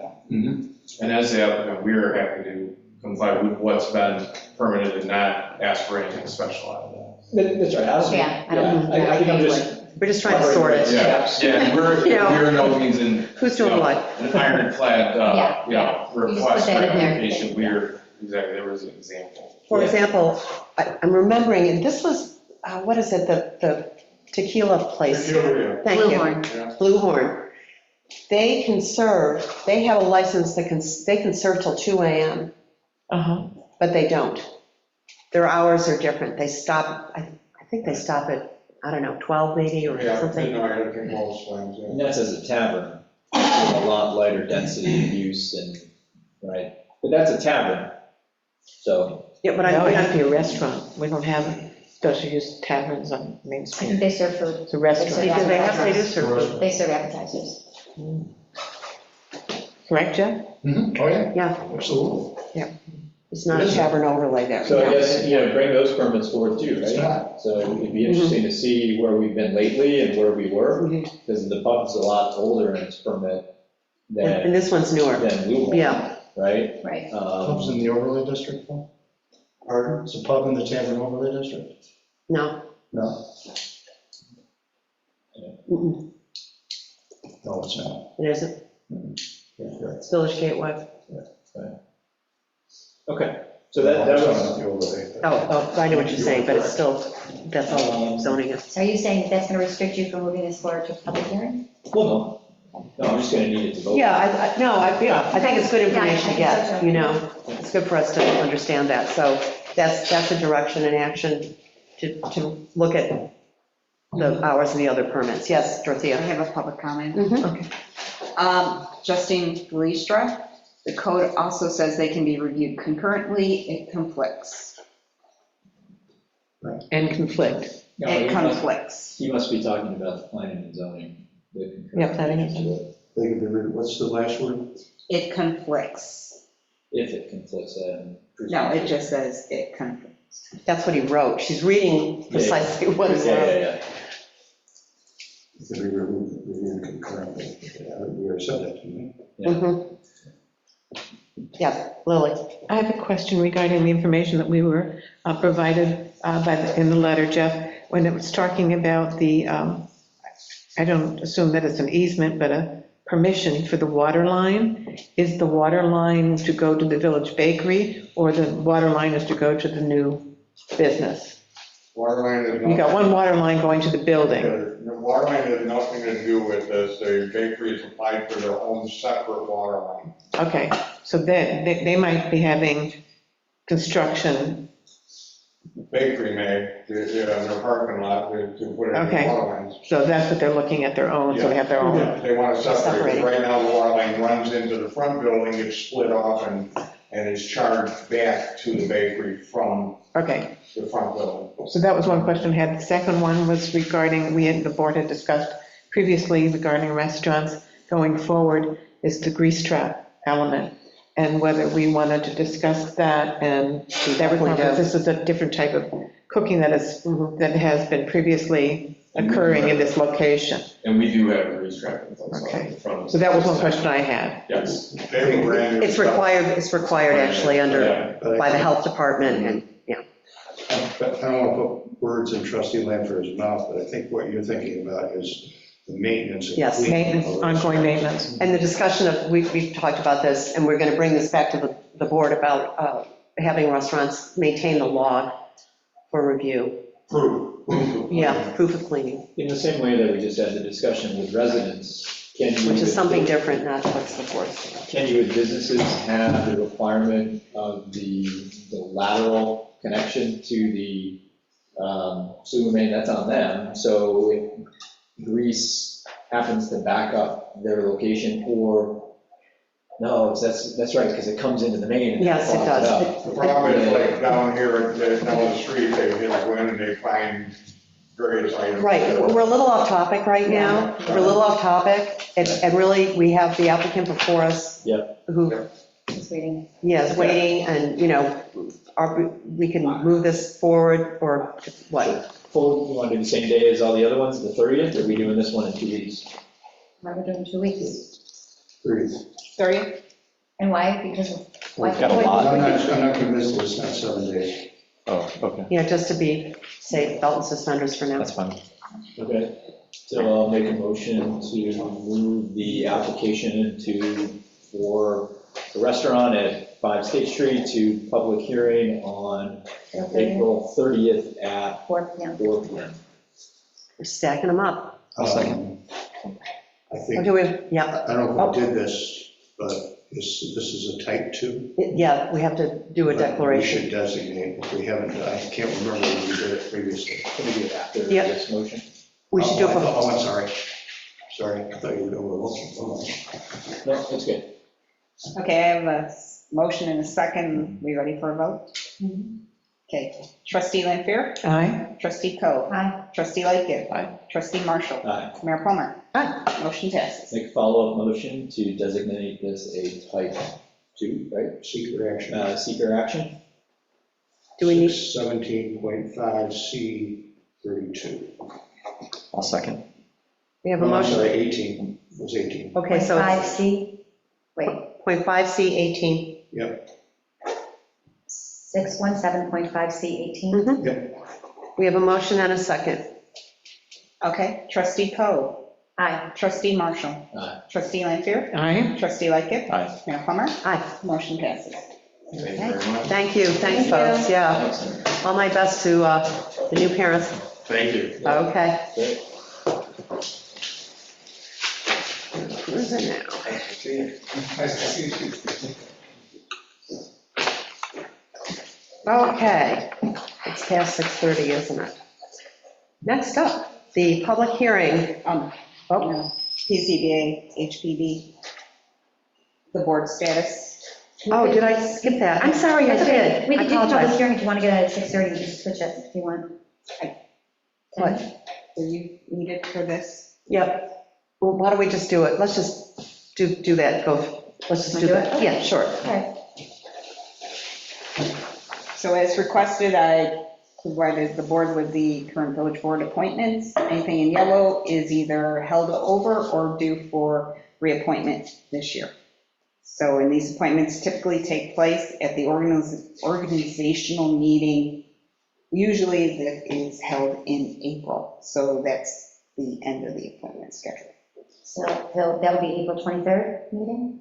April 30th. April 30th. April 30th meeting, okay. So I guess, thank you, Dorothea, for clarifying that. I was just wondering, are there any others that are offset from that schedule when an appointment was made during the year? Because, They always fall into, let's say someone leaves the board, they okay, have to fulfill the current term of the previous appointment. okay, so every single one is. It's a set. Okay, great, thanks, that's helpful. Forgot that part. Yeah, no, that's a set way it goes. So then just give me the operations of this. So that therefore, on April 30th, the mayor will come with a slate for approval, is that how it works? Yeah, it's just how it happened last year. You may all recall Yeah, that. okay. Yep.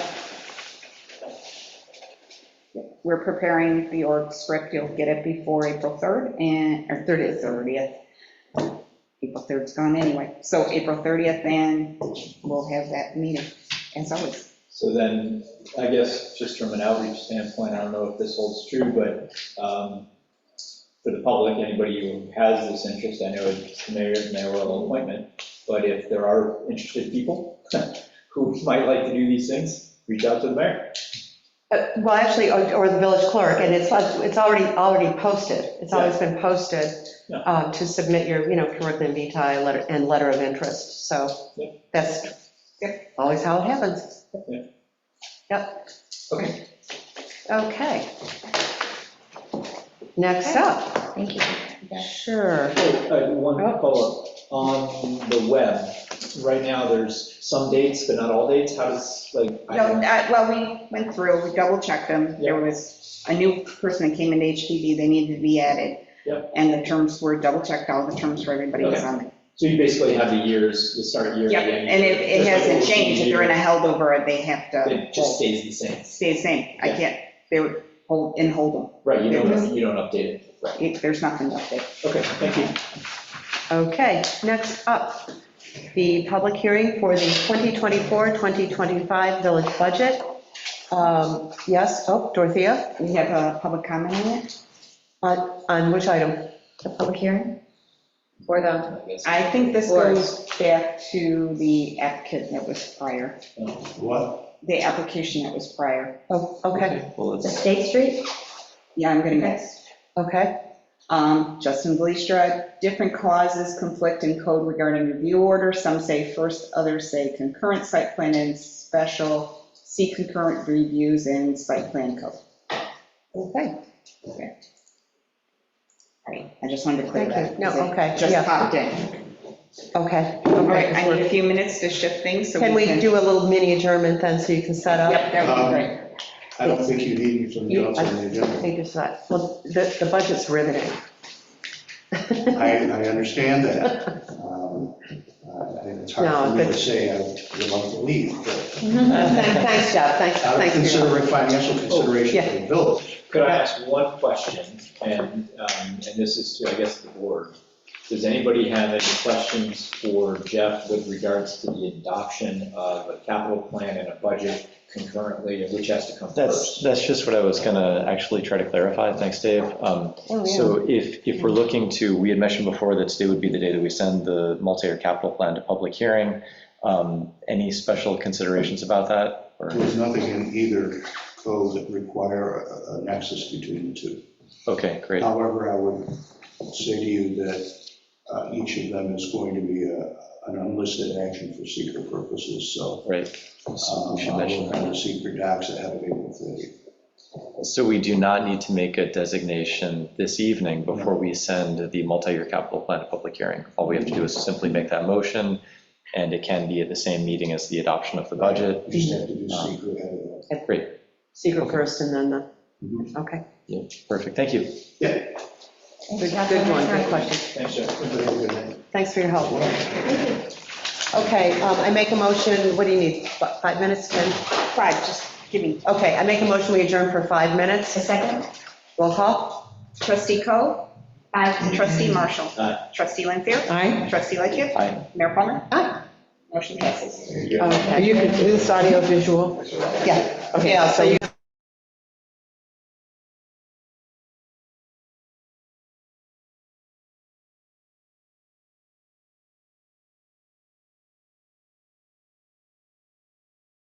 He's like, what is this?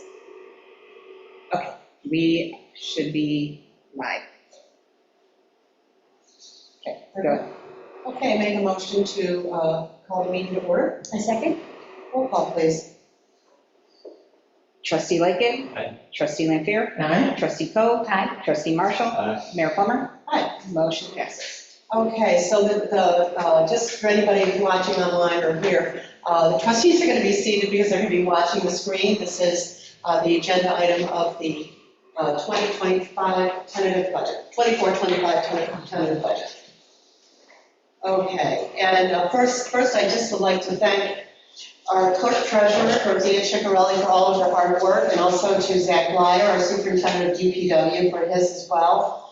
Many hours. Rosia has put in literally hundreds of hours on this project. Also want to thank the trustees. We've had between 7 or 8 public workshops on this. Our internal meetings, we probably had more than that number, so probably easily about 15 meetings altogether to really work on this, and also on the long-term, the multi-year capital plan, which we'll be talking about as well. Also, a shout out to Trustee Marshall for taking his lunch hour on some of those meetings to come in and work with us as well. So without further ado, let's just take a look at where we're headed, and I'm going to ask Dorothea and Zach to chime in as needed, because obviously they've had input as well on the budget. So can we move? Oh. Nice picture. Evidently, two trustees definitely saw the Barbie movie. Okay. Our wonderful trustees, our wonderful village hall staff. Where would we be without everybody? Thank you for all your hard work every day. I would like to thank the staff. This is the first time we actually had every member of the Village Hall staff in a photo. That's true. We finally had everybody together. You're right. Yep. And then there's that. Well, DPW was hard at work that day, so we didn't get a picture of DPW. So they were out taking care of our village. Okay, so really budgets, as we know, it's all in the details. And this year, really, what are we doing differently as we go forward? And some of these categories we actually have initiated in the year before, last year. And when we say expanding categories, that means categories actually that you'll see in the budget. So in the past, you've maybe seen a line item that just sort of had everything jammed in with sort of a general category. And now it's far more transparent, and I think it's easier for everybody to read and to understand. The categories are expanded, really giving clarification and further definition. Also, again, last year, this was initiated as well. Sewer fund reallocations, as was explained in our last year as well. We have 2 separate funds. We have our general fund and we have our sewer fund. And think of them as separate departments that have separate administrative needs and costs associated with them, and they're two different tax bases. Correct. We each have to act individually. So what the reallocation, and just to explain a little bit further, is the percentage that we pull out, in this instance, to allocate back to sewer for all types of administrative costs or equipment usage or labor, whatever that may be. And this brings us back into best practices and better compliance per the state controller's guidelines, because we were dinged on this in the past by the state. So that's a good thing, and we continue to work on that. And this year, actually, you've even drilled down a little deeper and really looked at additional allocations. We even addressed it looking at the multi-year capital plan. We've taken a holistic view of the whole thing.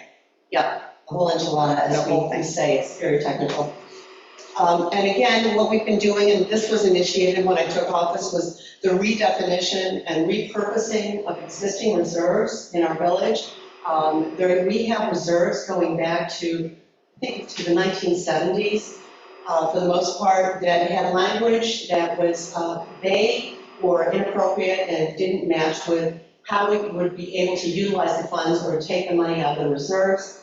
So with the good work of Dorothea and our village attorney, Jeff Turner, we have come up with language to repurpose those reserves. And with the hard work of the board, we also have established many more new reserves, again, getting greater clarity in the future as to where this money is going to be going to fund larger projects and more significant improvements to the village. And you'll see that as we go on. And now the big one really is establishing a multi-year financial and capital plan. This has never been done before in the village, and actually has not been done by any of the villages in Monroe County. But this is a good thing, because what this does is it sort of lays out the future for what is really needed going forward in terms of the big stuff in our village, whether it's the roads or equipment purchases, major projects perhaps here at Village Hall, infrastructure, all of that. So this is a way to identify those, prioritize them, and roll it out 4, 5, 6 years out. So you'll be seeing that as well, and we'll be talking about that. It also gives us a chance to look at what the financial impacts of decisions are made by the board. Exactly. So, Exactly. and maybe we can have 10 less meetings for budget next year. Yeah, that's true. We now have a working document, and we can, it's the framework for all of us moving forward. Okay. So what's included in this year's budget? This is a little more specific. The DPW, we're really excited. The DPW is getting upgraded bathroom facilities that will include proper showers, lockers, storage. As you know, they do all kinds of hard work, and it's important that they have the proper facilities for sanitation when they come back to the shop. Fencing was in this year's budget, and you'll also see shop offices. I'm just going to skip a little bit here with the Astros. They were in the budget. They now are out of the budget, but we have reserves established to start funding those needs. And the fencing specifically is to fence DPW, so it is a secured area and safe, because it is adjacent, as everybody knows, to our arboretum. We have a lot of foot traffic and bicyclists and people coming through, and DPW has a lot of heavy equipment, and there's a safety issue. The furnaces at the DPW are set to be replaced. And Zach, how old are the furnaces? I mean, As old as the last edition, which I think was in the 70s. Okay, so they're going back a ways. So we're going to be, and that'll be good because they'll be more energy efficient as well. Again, road work this year, I think many of our residents know that we have in the works the South and Wood Street project. We've been working with an engineering firm to move that along. And let's see, it's going out to bid. We anticipate bid docs from our GPI for the board to approve, and hopefully will go out, I think, early summer. Yeah, maybe early summer is really what we're looking at for that particular project. We will be putting out a bond for this project as well, because it is a significant project for our village. And we hope to initiate the work sometimes, perhaps late summer. We'll see how things go. And again, I know it's not the glamorous stuff, but these are important pieces, these vehicle replacements. We are replacing a loader, a 1-ton dump truck, and a 10-ton dump truck. And these replacements will also help us get our equipment schedule back on track. As we all know, we had COVID and other things happening, so this is a good thing. We're starting to chip away at that. And we also have in this coming budget utility mapping, and I'd like Zach to just talk about what does that mean? Why is that important to our village? This is for us to have a better reference of what buried utilities being sewers, storm and sanitary. So we can better identify where they are in the field and also use them for reference and design layouts for other utility companies or people who are going to be digging.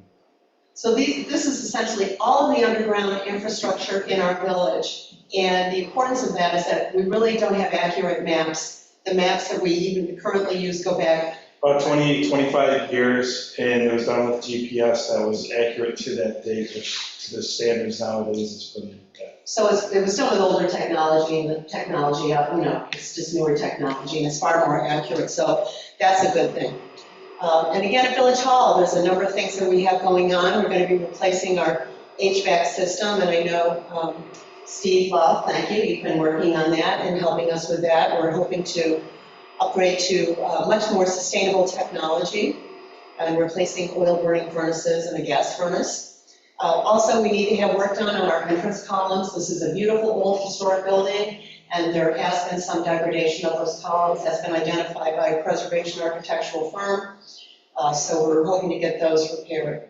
And then balconettes. The balconettes, if anybody doesn't know, they're right in the front of the building, and those little concrete, they look like little tiny balconies. So they're called balconettes with wrought iron, and they have been eroding for more than a couple of decades, and we're looking to restore those back to their original beauty. And many of you remember last year we had a fire in the building, so we are looking to conduct a full electrical review and the requirements in the building to make sure everything is safe and up to snuff. So, where do your tax dollars go? And we thought that this really would give you an example of sort of the percentages for every dollar that we would spend as residents in the village. 58 cents goes to the school districts, 30 cents of every dollar goes to the town and also to the county, and only 12 cents out of every dollar that is spent goes to our village. So, smaller percentage than you think. Next. And what we're looking to accomplish, and this is just snippets of really what's in our long-term capital plan here. You're seeing different years and just sort of the prioritization of different projects, equipment needs going forward in the village. It's all posted online, am I correct, Dorothea? So villagers can. The multi-year capital plan actually was in this packet. It's been in a couple packets. It's been in a couple packets. Okay. And it's set hopefully tonight to go to public hearing. Yeah, so again, in public hearing, you'll see the whole thing, but it gives you an idea of the specifics. And again, we think it's far more transparent and gives greater clarity. Okay. Yep. So again, like any municipality, we have current and future budget challenges. And obviously, everybody's dealing with this increased project costs. We all know, we're all aware of inflation, and even when you go to the grocery store, we're certainly aware of that. There are still difficulties securing contractors and getting significant responses to RFPs. That's our requests for proposals to do projects. Sometimes we put things out for proposals and we may get one response or none. So it's been kind of a difficult time, not only for our municipality, but as I said, for many others. Again, financing the reserves. And typically what we would do, and we'll do it again at the end of this year as well, is take a look at what's left over, if we have any excess funds, and then we'll make a decision as a board where those funds should go and to what reserves they should go in for future needs of our village. And again, all of this, and there's always that challenge that we want to be sensitive to the financial impact of any of these things on the taxpayers.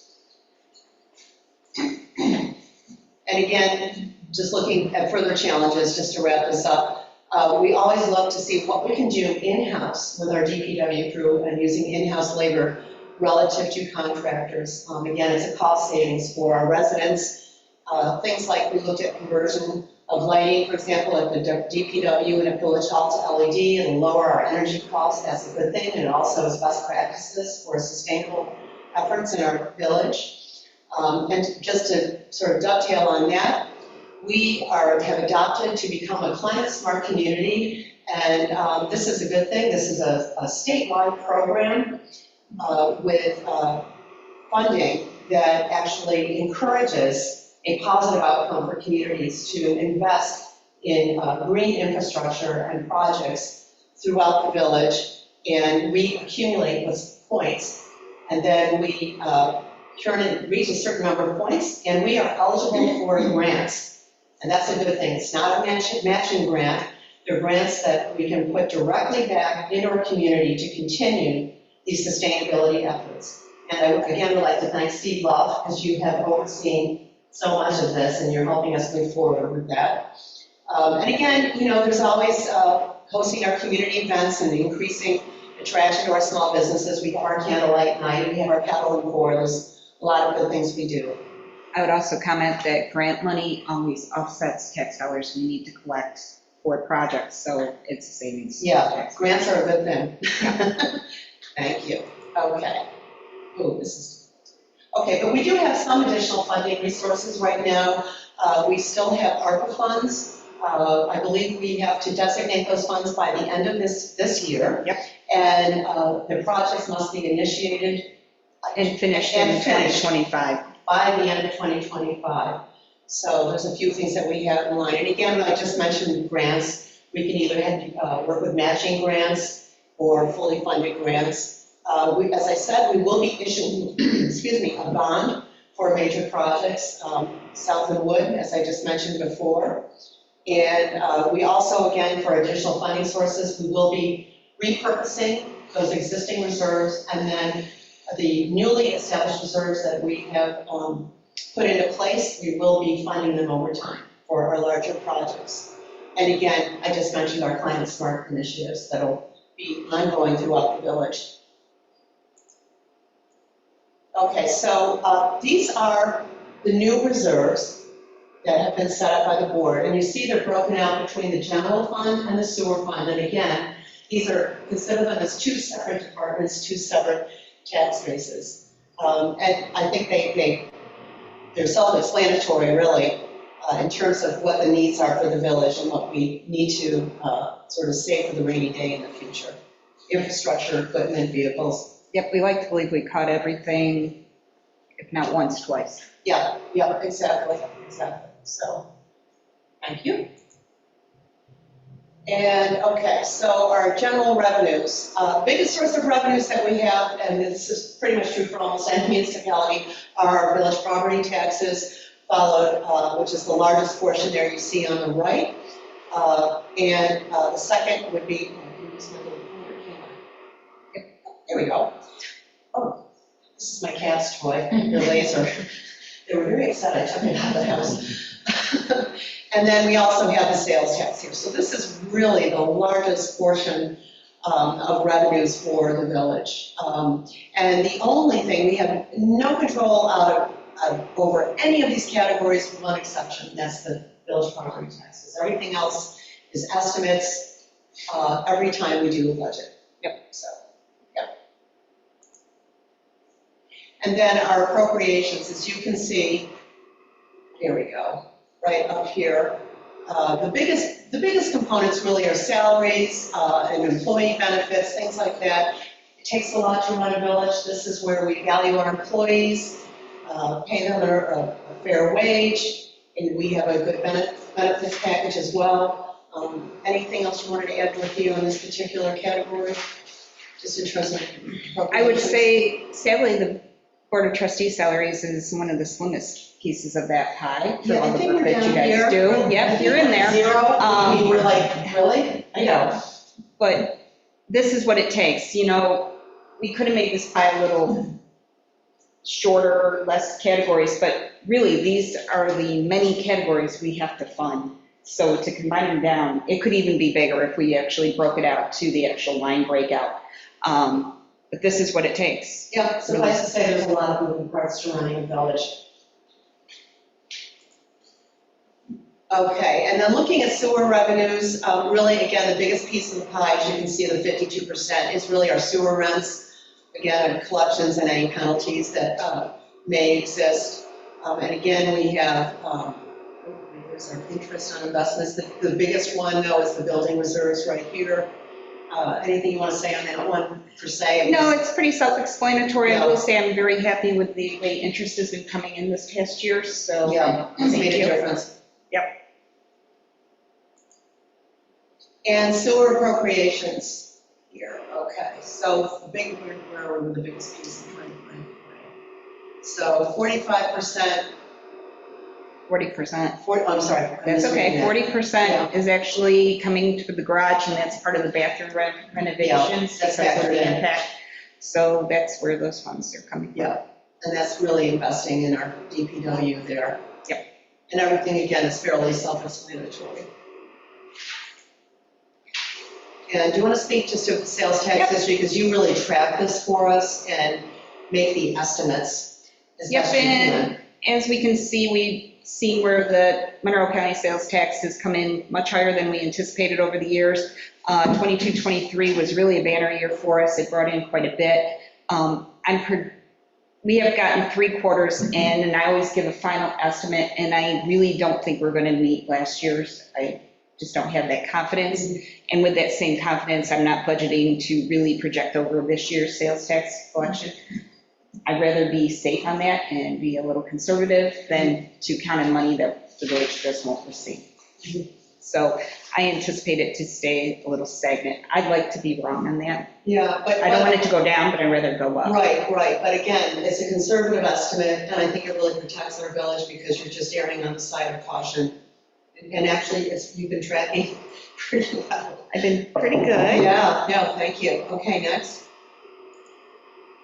Okay, and then the property tax history, if you want to just speak to that and what this chart reads. This is the way our tax rate and increases have gone since 2019. We had 2 years where we kept taxes flat. That was during COVID. The context then was trying to keep things Yeah, that's codes. stable for taxpayers. Then we saw an increase last year of 7%, and unfortunately, or fortunately, or unfortunately, either way you want to look at it, to fund the village to keep things status quo, we have to have an 8% tax increase this year. That'll take us up to $5.43. That's a 38-cent increase 38-cent per thousand. increase for a household per $1,000. Yep. 38 cents. Okay, thank you. So let's look at what that anticipates. So last year, this is an average assessment of all the homes in the village. And looking at it, last year it would have been 1831.63, this year 1961.69, so a total increase of 130. So some people will fall below, some people will fall above, but that's what we're looking at. So we're looking at roughly, on average, $130 increase Correct. per household. Yes. Okay. Thank you for that. Last line. And what comes next? Well, really what you see is we're kind of getting back on track after COVID, really mapping things out with that long-term capital plan, which multi-capital improvement plan. I know it's a lot to say, but it's a good document to have. And we'll be speaking to that actually as an agenda item coming up. Yep. So with that in mind, we do have upcoming fun stuff happening. We do have our Arbor Day tree giveaway, which is an annual event, and we're happy to do that on the 20th. Concurrent with that, on the same day, we're going to have another coffee and conversation at Village Hall, where everybody can meet our new village historian and learn about wonderful historic properties in our village, and also what the village historian can do for us. Also, Earth Day, we have been doing this with the town over the last several years jointly. We'll be at Kings Bend Park, and there will also be a hazardous waste drop-off at Parrington, which is a really good thing. So when you're all cleaning out your garages, and you can do the drop-off. Paddle and Pour is coming up as one of the biggest events that we have. That's going to be over the weekend of the 25th and 26th, combined with the regatta. And the Memorial Day Parade, which is a wonderful tradition, again on the 27th, and our Rochester Pride Parade is coming up. And Juneteenth, again, is a holiday where we will have village offices closed. So I would say always check the village website and Facebook. We'll be posting times for these events and more, so stay tuned for that. And Zach. Anything to add? Okay. I would always say any emergency situations that pop up, always check our Facebook. If something pops up urgently, we try to post for DPW on there as well. We put out alerts. Well, thanks, everybody. Okay. Should we do another quick break? Hopefully, Can you switch over? I think I just did. No one breathe, but I think we're up and running. Okay. Okay. So we can, and then can we turn off the projector here? I'll let you do it, you know what you're doing.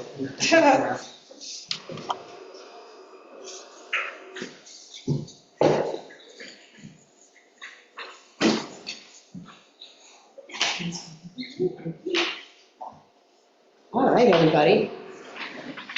We're all getting back in our seats. And again, thanks to everybody, for all of you, just all your input, all your hard work. It really was a team effort from everybody here, so.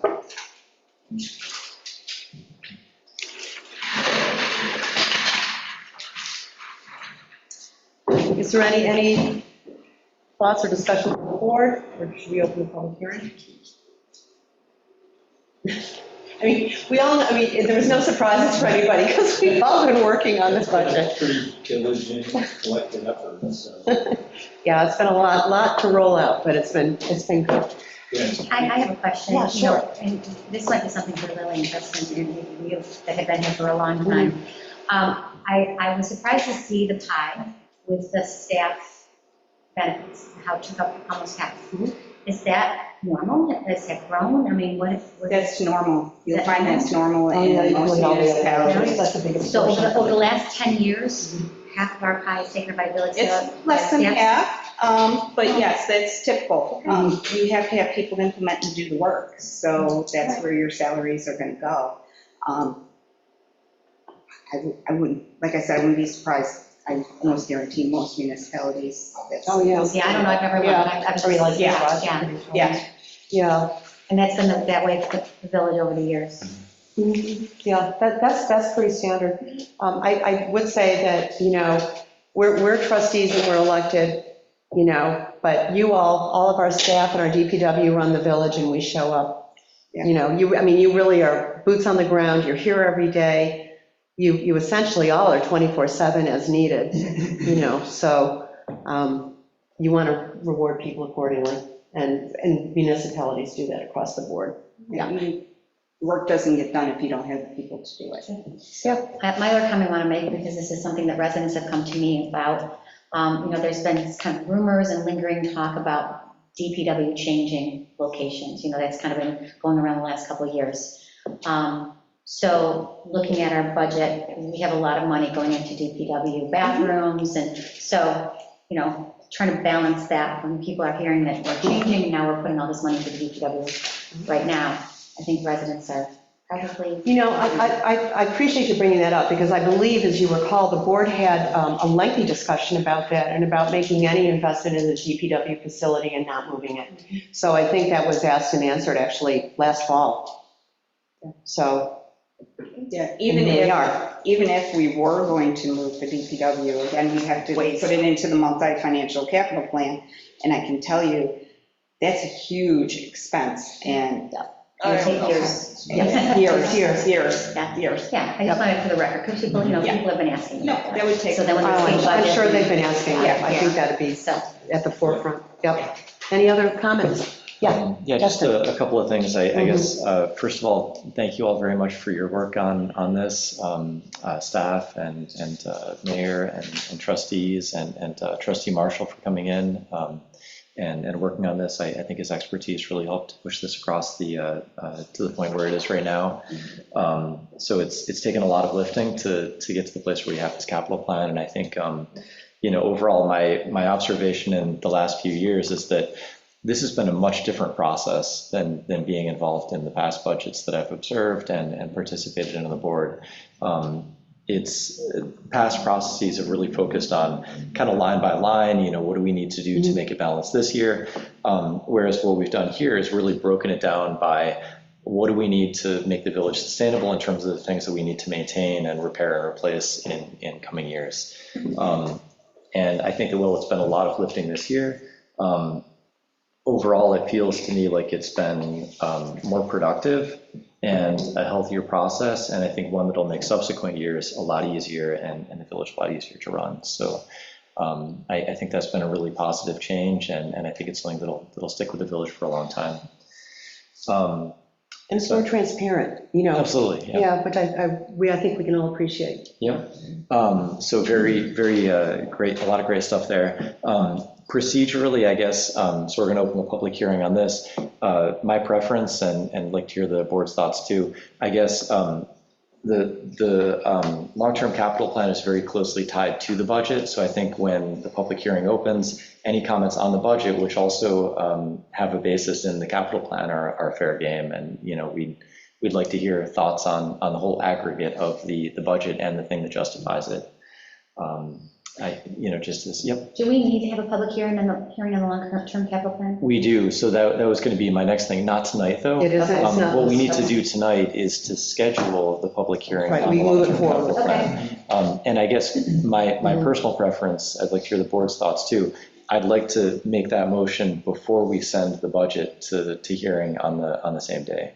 But, just the order of things that I would like to see, since it seems like the capital plan kind of goes before that. But I would say that under New York State law, the requirement is to have a tentative budget. There is no requirement for the capital plan, but I understand where your thoughts are going. I really do. I'm just saying that for the record, that one has a requirement and the other one does not. That's all, just so we're clear on that. Yeah, I think that's a fair comment. I don't know if it really affects our ordering of sending things. Well, no matter what, we need a budget. But I guess the only other thing that I had to mention here is, Mayor, I noticed the security fence came into the picture again, and I know we've talked about this and what kind of fence it was. I guess when I hear, this is a very minor point, but when I think security fence, I think razor wire, and I think what we were talking about was split rail. Are we still on the same page with like split rail along the canal trail? Okay, so we're not talking about like razor wire along it. Concertina wire, Yeah. check posts, right. So this is just, with regards to the asterisks, right? So those two items had asterisks, and the way we had talked about them last was, hey, these are things that we need to talk about. We want to fund them this year. We just want to see what the plans look like and how to move it forward. And so on the other things, we've, for the most part, kind of decided where we're going. So it's nice to have that sort of recognition that, yeah, we're doing these things. It's just we haven't fully vetted it. That's why asterisks are there, just so people understand we're still moving it ahead. We're still talking about it, there's still a path forward there. Sorry to jump in, Justin, go ahead. No, that's all good. I just, I started with some of the big picture stuff, and I think we're in a good place here, and kind of ended with a small item just to clarify. So that's all that I've got for right now. Okay, yep. Anybody else? Any other thoughts from the board?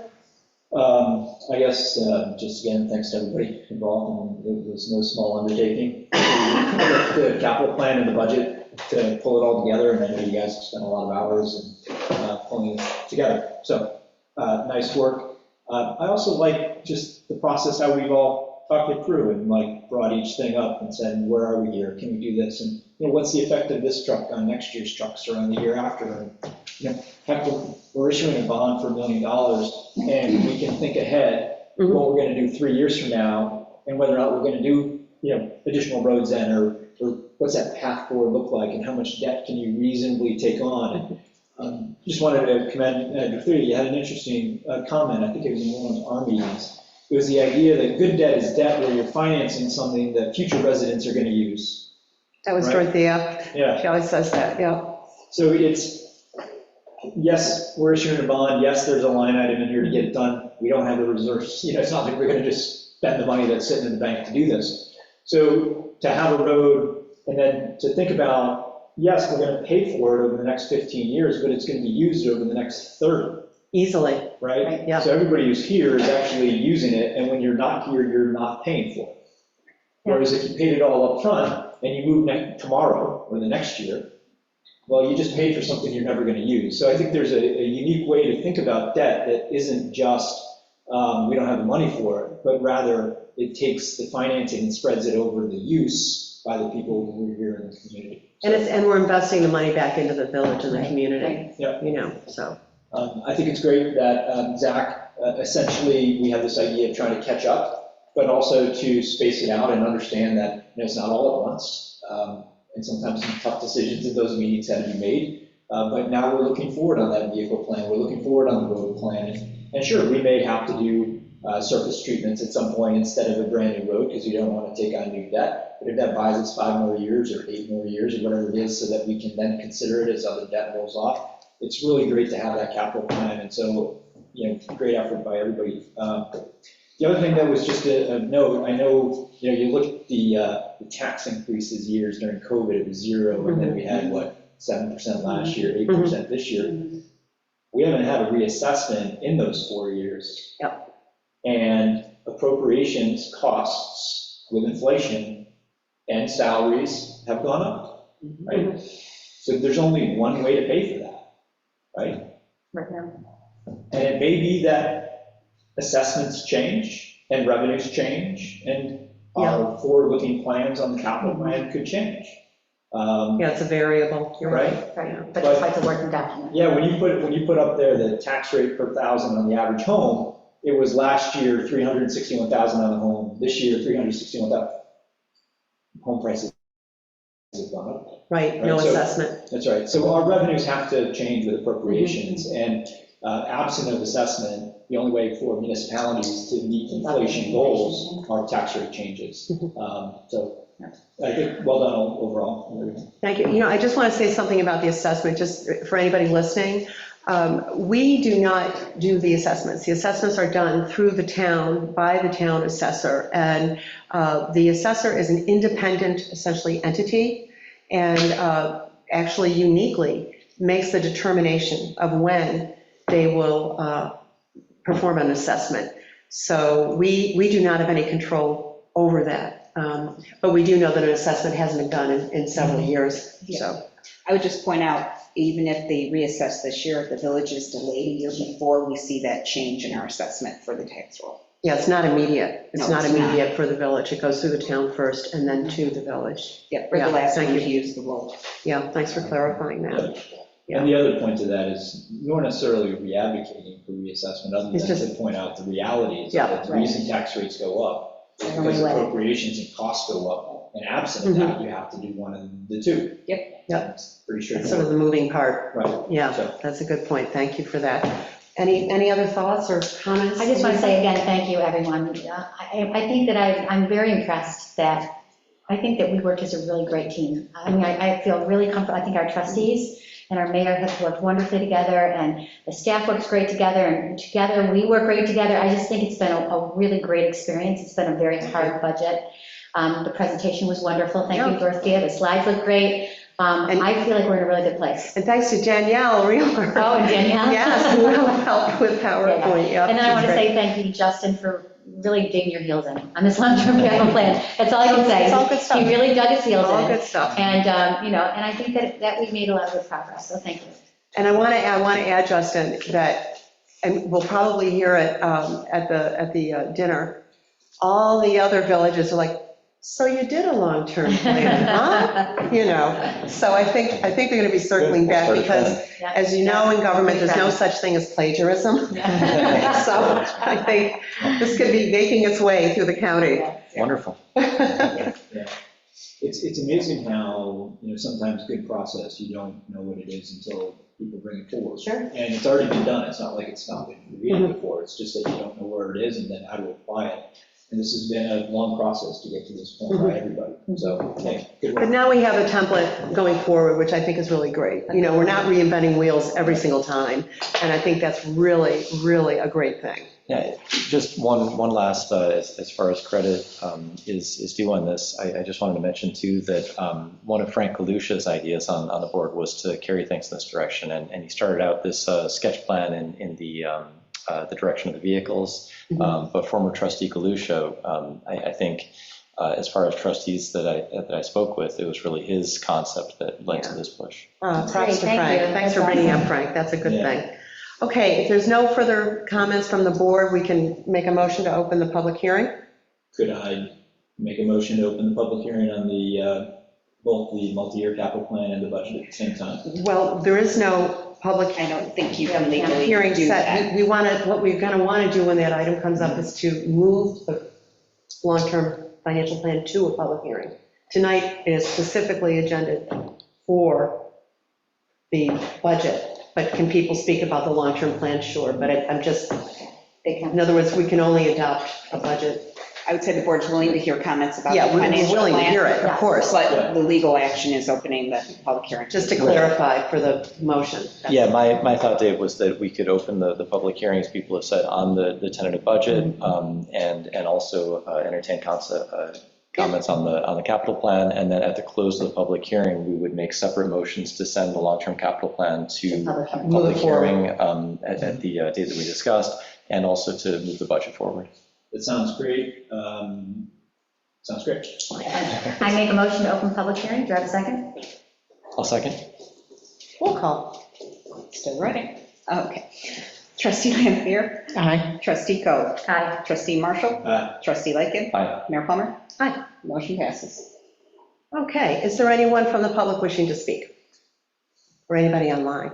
We do have participants online tonight. Oh, Justin, I would like to go. Oh, didn't see you. first.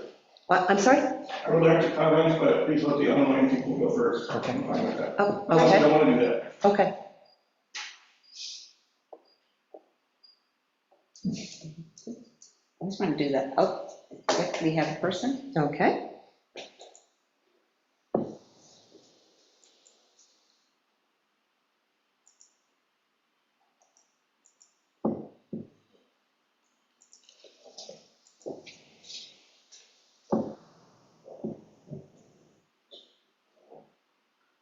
Oh, Is there a question?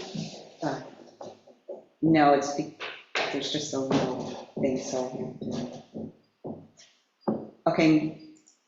Ms. Caraveras, you're able to speak?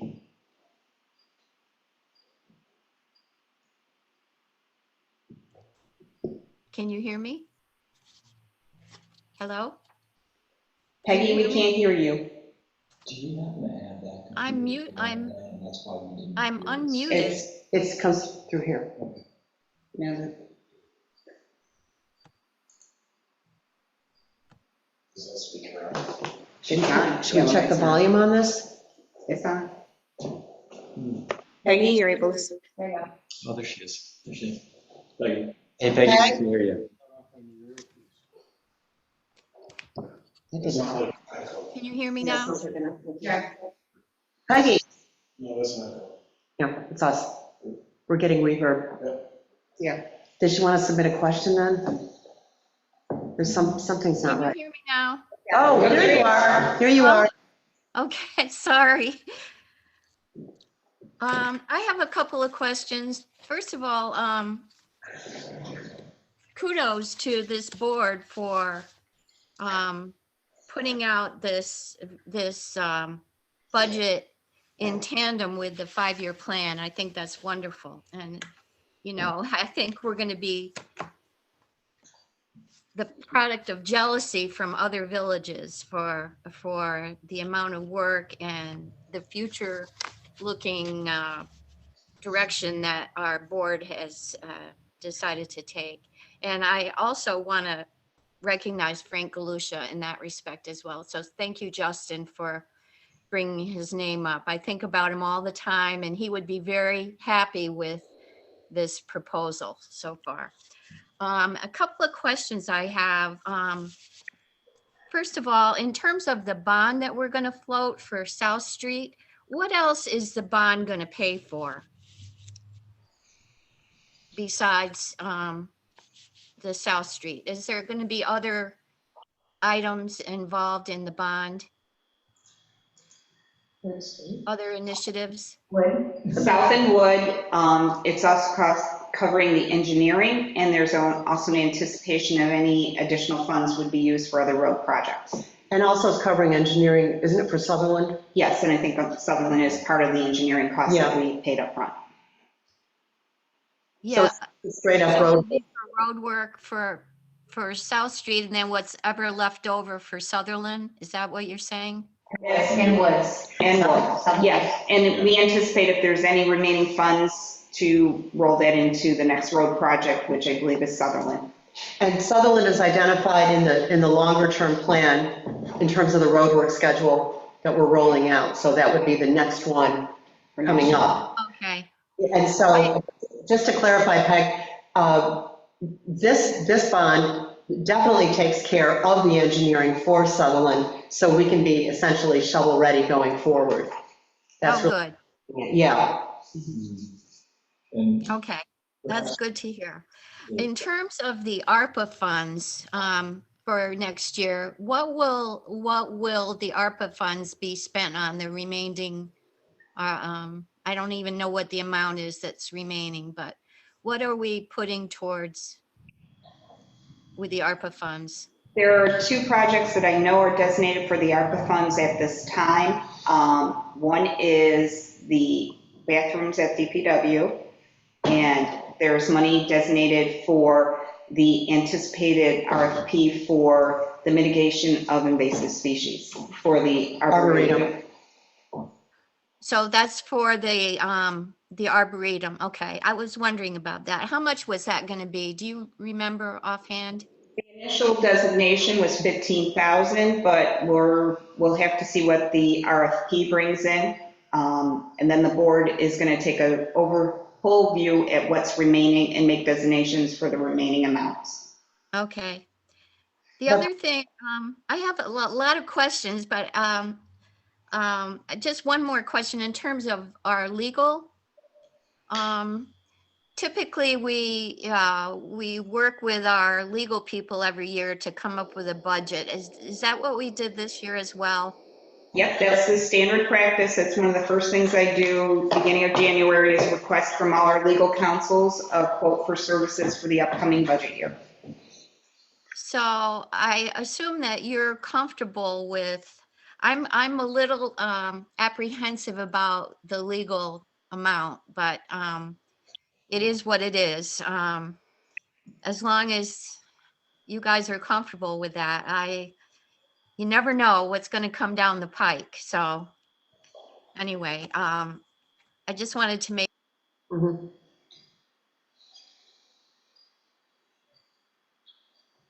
Oh, she lost her sound again. We lost your sound, Peggy. She's. Oh, she dropped off? No, she's still there. She's still speaking, but I can't hear her. We can't hear you, Peg. That's all I have and I'm sorry, I must have hit the mute button again. Okay. Thank you. That's all I have for now, and I look forward, I won't be able to come to the next meeting, if that's going to be on April 30th, but I may submit some questions ahead of time. That'd be great. No problem. Thank you. Thanks, Peggy.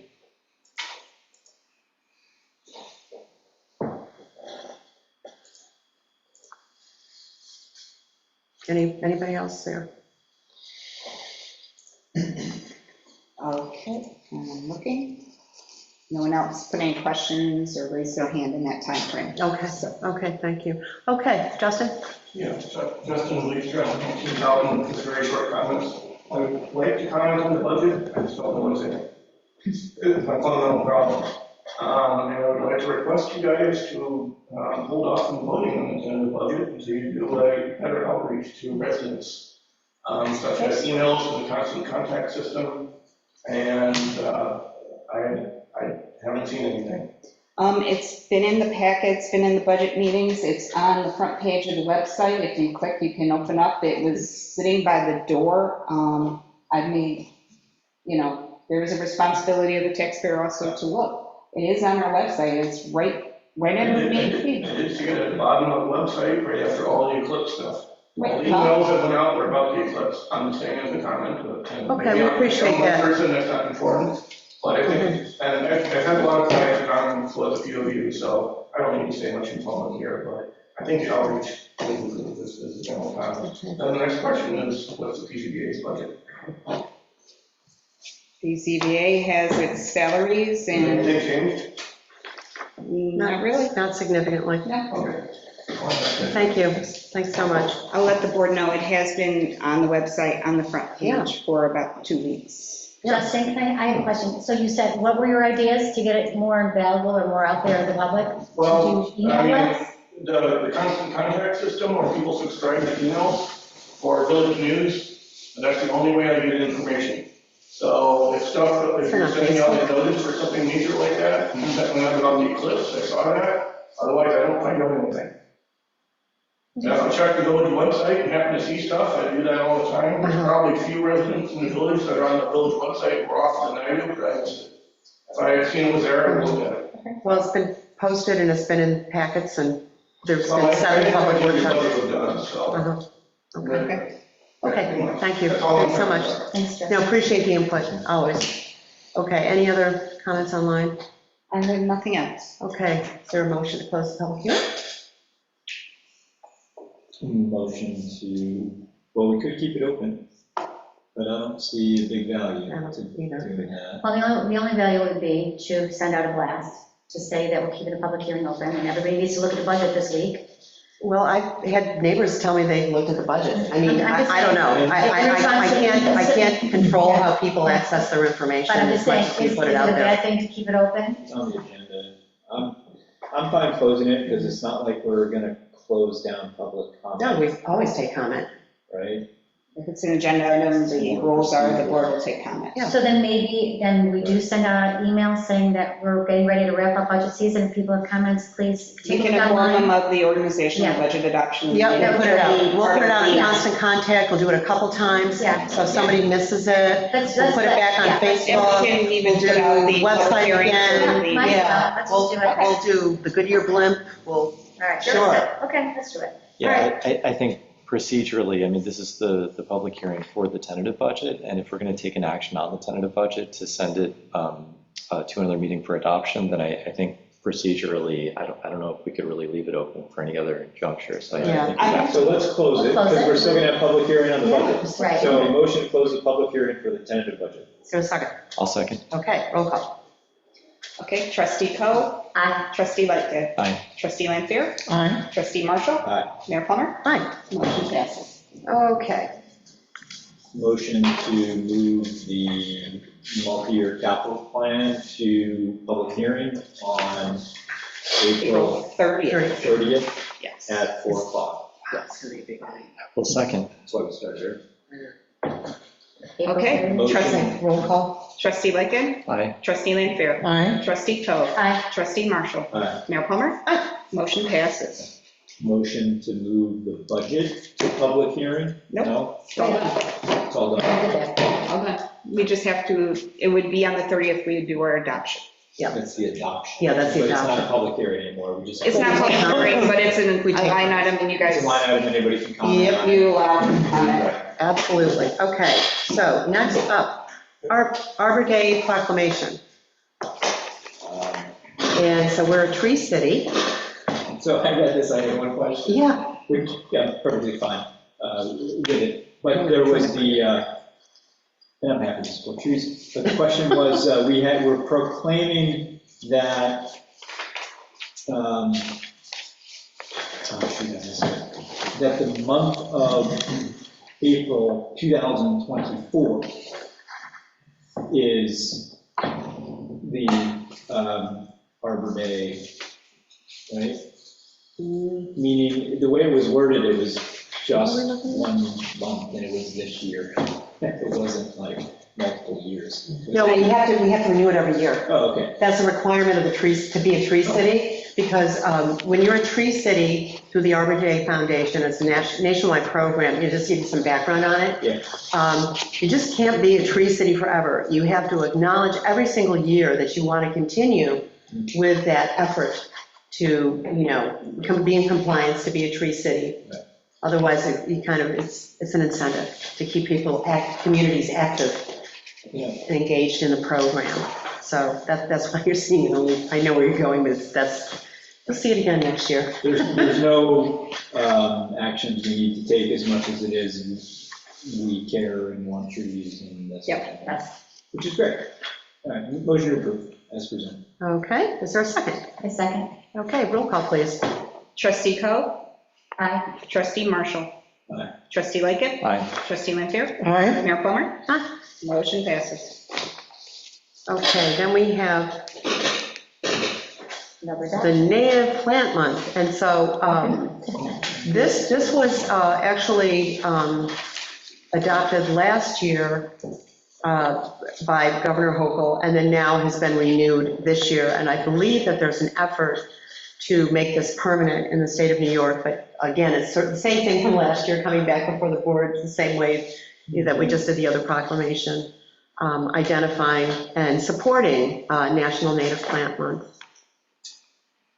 So the Arbor Day was a proclamation, and this is a resolution. Yes, So can somebody tell me the difference? This one has a little teeth. yeah. So let's say we decided to take out a forest and plant a bunch of Japanese maples. Somebody Oh, could, yeah. somebody could refer to this document and Yes. say, That's that's not what you said you would do. right, 'cause Sunday. Right, this is Exactly. where this has teeth.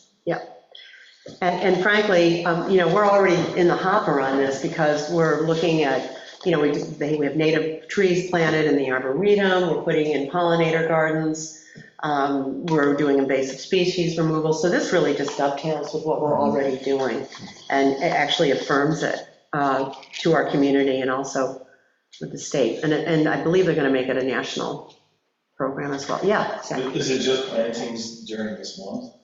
No, it's just this month is just, it's sort of a raising the profile of what it means to be committed to putting in native plants and species. So that It's a recognition. anything that we do put in the ground would have to be, Pardon me? anything that we do put in the ground would have to be. Well, it's just that we support putting in natives.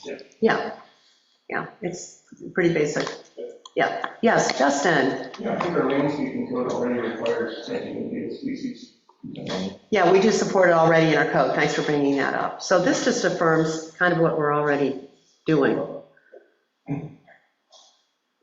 Any other questions about this, or? Only part of it that I don't know, so this is our own code, right? This is our own resolution. And the one part of this that I haven't read is the New York State Native Plant Month in New York, right? So there's a whereas, as the Board of Trustees is in full accord with the sentiments of the governor in proclaiming April 2024 as Native Plant Month in the state of New York. I have not read what she said or wrote. I understand the intent that we just talked about. Right. So I can tell you, can I just interject? Because this, what Jeff Turner said, we are simply in accord with the fact that the governor has identified this month as Native Plant Month. okay. Yeah, I actually read it too, and it's fine. Yeah. It was fine for me, at least. Yeah, I mean, Okay. We could also remove that, I don't really care. but Well- I read it and it was all right. I'd like to make a motion to adopt the Native Plant Month resolution. Do I have a second? Second. okay. Roll call, please. Trustee Lanfair? Aye. Trustee Lightkit? Trustee Marshall? Trustee Marshall? Aye. Trustee Coe? Aye. Mayor Plummer? Aye. Motion passed. Oh, all the native plants, thank you. Oh, wonderful. All right. Okay, next up, plan for alternative energy sources to the community. So this is something that I wanted to put on the agenda because I know that we had talked about this when we were talking with the Green Energy Project and how we were going to present to our community whether people wanted to adopt the green energy option that is supposedly supposed to be coming to our community, right? Remember we were talking about Yeah, that? you're talking about the door-to-door with the Yes. CDC program, where Yes. you go and sign people up for the alternative or green energy. That's what I was talking about. Oh, It was the idea of getting out there and starting the advocacy Yes. program to get the points through the, I think it was the CDC, and Correct. getting people to adopt alternative and green energy. right, we're looking at two different things. Okay, and Steve, you can speak to this So as maybe well. I was, So there was, and this came before the board a number of years ago, Yeah. when you were trustee, that what was it, Jewel was the? Jewel. And now they're not even in Was one of existence. them. Yeah. To sign up residents to, instead of paying, RG&E, you pay this particular company and you get alternative energy as the source.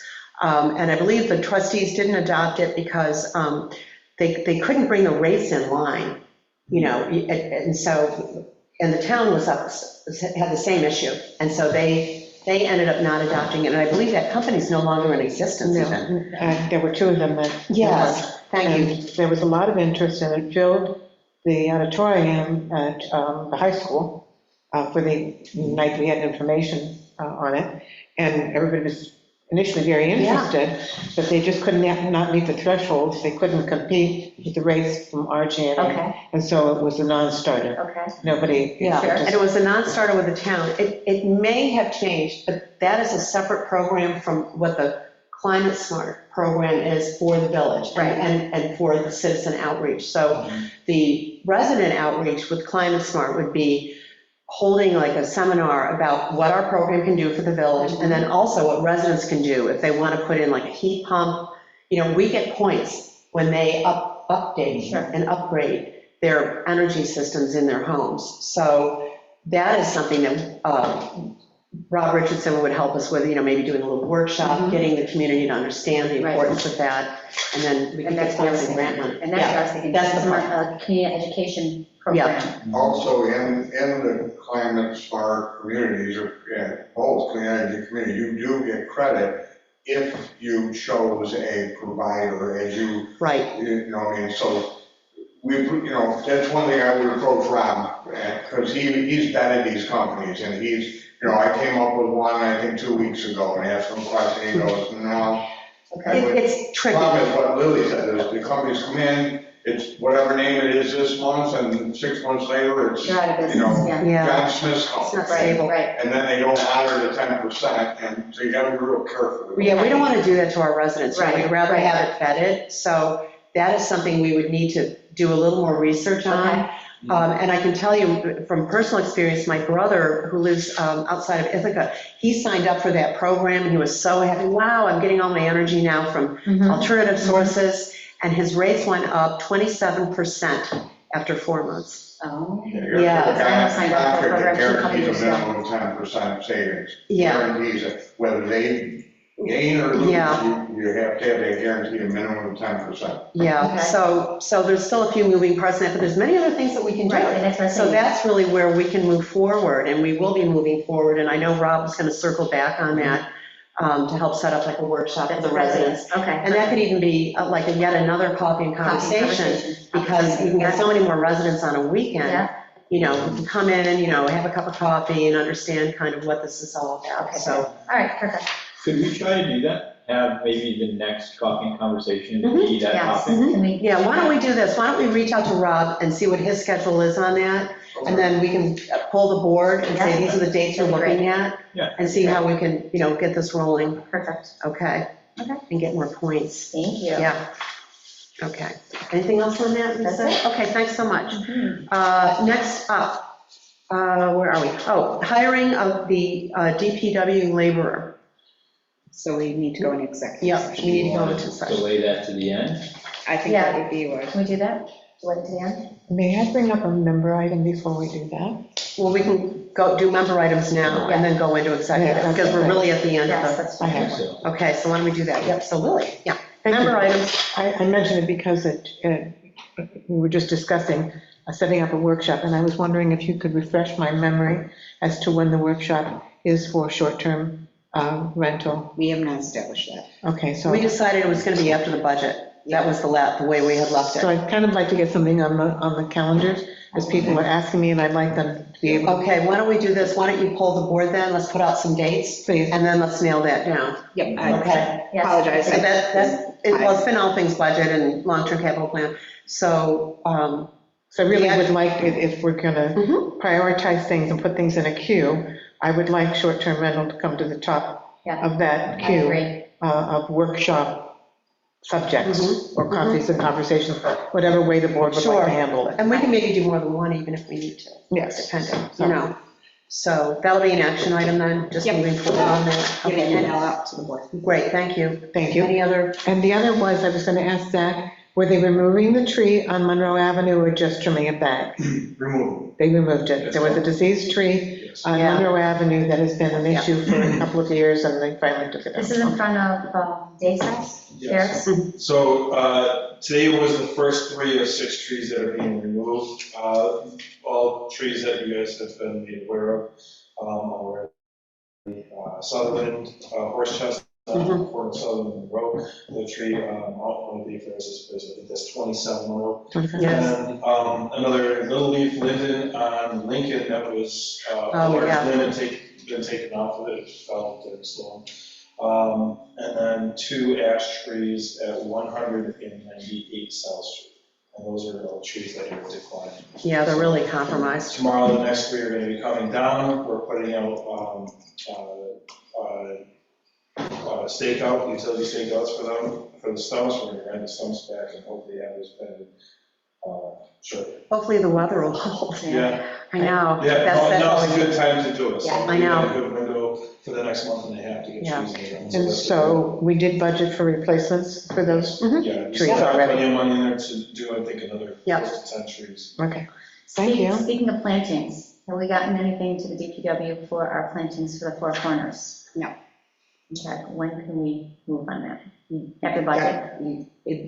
Now that we're clear, now that we're clear, Full throttle Okay. here. I'll be getting that out and taken All right. care of, After as long budget. as, I guess that relates, I'm jumping in here. We don't do, does the board feel they need another budget meeting after this, or is everybody comfortable? Moving along. Yeah, no, I don't, Don't want to sit down. no, I don't This is think. something I've said. Okay, so we're good. I'm absolutely Okay. fine with that. That's Thank you. Okay. All right, what else? That's it. Okay, that's it. Justin? Oh, Dave. I've got many, Oh, but I'll let you guys go first. I don't have one. okay, Lisa. I'm gonna give mine to Dave. Oh, okay. Yeah, you're it, Dave. You got Well, any? you're the mayor. I was just, we had asked about the walk your flag signs for the canal path. At a previous meeting, and I dug around the shop, we do not have the ones that we had before. I don't know where they went, so if we did get any, we'd have to purchase them. Wait, this is for what? The canal Walk path? your bike. Oh, Bollards, we Signs that would go in the center of the path, Yeah. they're sprung, so, you know, you can kick them and they'll just kind of follow Yeah. around, they always stand back up. Just another indicator in the path, near Shane Place, to walk your bike. because we need them. Well, Oh, yeah, we definitely need them. I mean. They're probably at the it's not bottom of the Spring is canal. here and, Physically stopping people. Yeah, there were bollards, the actual Yeah. physical Yeah. impediment. You've made you get off of your bike. And so maybe we should look into right, it's more. Yeah, how many did we have? We had 2, one Right. each end. Yeah, They are bolted down to the asphalt pavement on the Mhm. path. yeah, And they do sit right in the middle of the path. They are an obstruction that people would have to walk Yes. around. As long as you guys are aware and good with that. then- slows people down. Okay. Staying on that topic, sometimes in the spring, like a fresh new painting of the stencils really goes a long way. Mhm. People feel like everything's kind of renewed and Yes. we're investing in the community, and it doesn't cost a lot. So wherever we've had stencils in the past, it's already been approved, whether or not it's on grounds or sidewalks. I would just, to the extent. Freshen up. All paint will be refreshed now that the weather has They didn't pay. mostly They do that officially as a matter of broken. course. Great. Yeah. It's top priority for. Yeah. Great. You do that as a matter of course. Yeah, every year. Yeah. Okay, So- so, Just one other thing, I don't know if it's an ADA issue with, anybody that is, wheelchair having to go on this thing. I was just thinking about it. Let's have Steve take a look to make sure that we have proper clearance around those. 3-foot windows. Okay. Okay, so I think let's, the path is 6 foot, so the panel's maybe 12 inches wide. And I think it'd be fine. okay, just so, Yeah. So Just just that. popped in my head. yeah, thank you. No, that's a really good point. And I'm sorry, there was Oh, one you more have thing. another member item, From don't the, you? yes, from the last meeting, I forgot, you asked about specs for the post that held up the garbage, the trash receptacles on Main Street, and I sent you specs on them. That one does not have the right spec. So it shows all the dimensions besides the actual diameter of the post that goes in the ground, which that's the important part that we would need. So we would probably have to reach out to the company that's providing those or get one in. We might be able to modify something to make it work. I see. There was another trash can liner that you did show me that had tabs welded to the bottom of the metal liner. And they are just basically 90-degree angle iron with a hole through them. Okay, And those would be pretty easily adapted to, just go anywhere, because instead of having to fit in the hole that's already existing, we just drill new holes in the ground and bolt them in. So can I make a suggestion? Because I tried Clay Metal Man and I knew Clay Metal Man, and Zach, you know exactly what is gonna work. So it seems to me like we just want something new that looks fresh, because the ones that are out there are horrible. So could you just take a look and see what we have and see what would fit? And then, it's probably just. Give me material, color, and I'll provide something. Yeah. Yeah, just spec materials. Spec and material colors. color, and then Zach Yeah, will pick just something bring out it that's back gonna be to the most and he'll economical research to it. set it, and that's it. Because we're not being. As long as, because you guys are gonna pick the design. Whatever design I'll find works. something with that design that Yes. works. Yeah, And then, let's just start I there. think that's gonna be easier. thank you. Thanks. Okay. Any other member items, Lily? Go ahead. Okay. Yeah, Dave's got a list. That's All right, so on the Okay. same topic, sort of. Have we ever thought about putting a trash bin on the south side along Jefferson somewhere, maybe Jefferson and South Main or south of Jefferson? There's a lot of people who walk their dogs down in that area, you have to pick up the poo, but there's no place to put it. Oh, they usually put it on my stone wall. Or in the catch basins. Good. The right of way down through there is pretty limited on where For they can people put here. stuff. Could We go can right explore on- options of where, even if it's something that might That be corner. mounted to one of the existing poles. Oh, yeah. That might be better. Just something. Yeah, You say you clean it I'm up sure we can inside? make something work. Okay, so that's just an idea, maybe explore that, I come back like to us. that, thanks, good one. The other one is a recycling bin or two, so maybe one up on Four Corners and maybe one down in Shane Place. Not everybody recycles, most people just chuck them in the trash, but we don't give them an alternative. Some people care enough to actually go the extra mile of putting it into the recycling.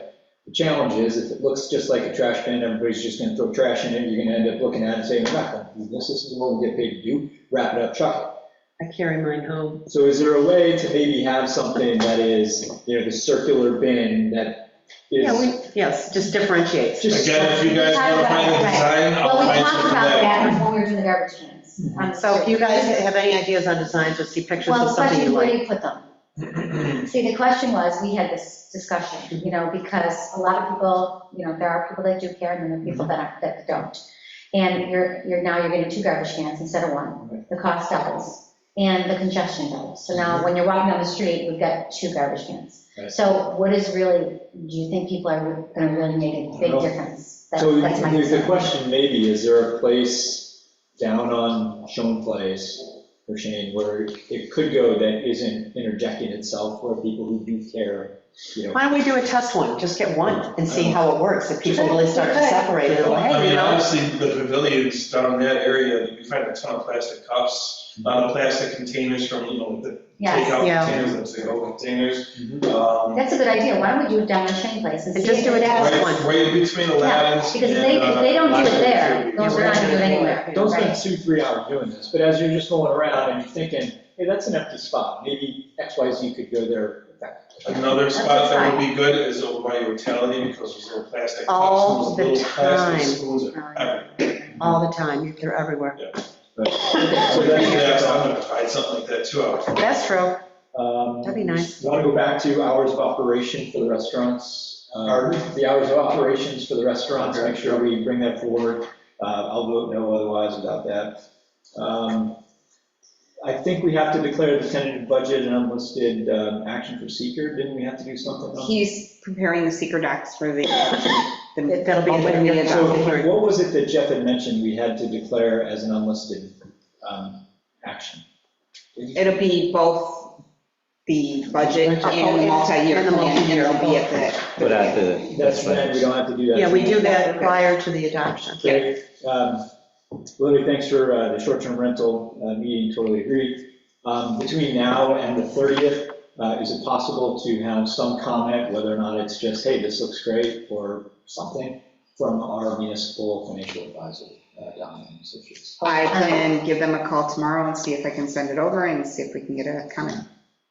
Yeah, And see what they yeah, I got. think that's worth doing. Yeah, I mean, worst case, they come back and say, this is awful, but it's got a lot of great information in it. And then we proceed anyway, and then we fix it afterwards. Okay. I'll reach out to them. Yeah, because that was always a discussion, just to have We've one done more great- set of I eyes. think we've done great work with Yeah. it, but there might be some things that we want to, No, clean up I after the appreciate fact. that idea. And then the other one is, I'd like to put on the agenda for our next meeting. So my item for the agenda is the elimination of the R5 zone. Oh. Not to Okay. say where it goes or what it Yeah, but becomes, just to but I'm start a kind of discussion. tired of. Well, there was one having- option, right? There was an elimination of the R5 or a Modification, perhaps? modification. Sure. of- But that's the discussion. Well, so I want to put on the agenda, Yes. the elimination of the R5 zone. Okay, and then the discussion can be, Maybe we move it from there to somewhere else, permutation. but as an agenda item, Yeah. Good idea. we have a lot of zones. Can we just say R5 discussion? I would like it to say You want it to say elimination of the elimination. R5 zone. Yep, I'm with you. That's fine. So Okay. Lily, if you'd like to have it be a little bit different, you're welcome to, but. Want a second item then? You have another member item? So just to put it out there, if anybody's listening still, there might be like a few people. We have a number of zones that we have thought long and hard on. We have projects in the village that are in unique zones in and of themselves. And whether or not they move forward or not, there may be a time in the future where what is there isn't always there. And my personal preference would be to have consistency of zoning, whether or not it's residential or Erie Canal District or something that takes into account what we've decided to be the right types of zones for the village, and not one specific to a unique parcel. It's not to be specific against or for a project as much as it is, I'd like our zoning code to make more sense. And more continuity, And more perhaps? continuity Mhm. in whatever context that means in the future. Yep, Okay. I agree. So I want to talk about eliminating. Okay, so we'll get that on the agenda then. I'll be happy. All right, thank you so much. Okay. Anything else on your long list? No, that's it. That was a good list. Thanks. Okay. We have minutes. before? Can we do minutes? Yeah, we have before? minutes. Let's do Yep, minutes. we can do minutes and then you can do your executive.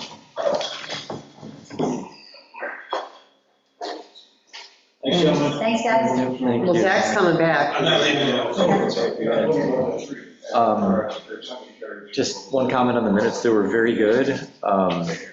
Really, really done well, actually. I think Alexandria did those, and did a very nice job. I just had one very minor issue. At the beginning of the second page, it just says 50 State Street, and I don't know if we're missing a resident name.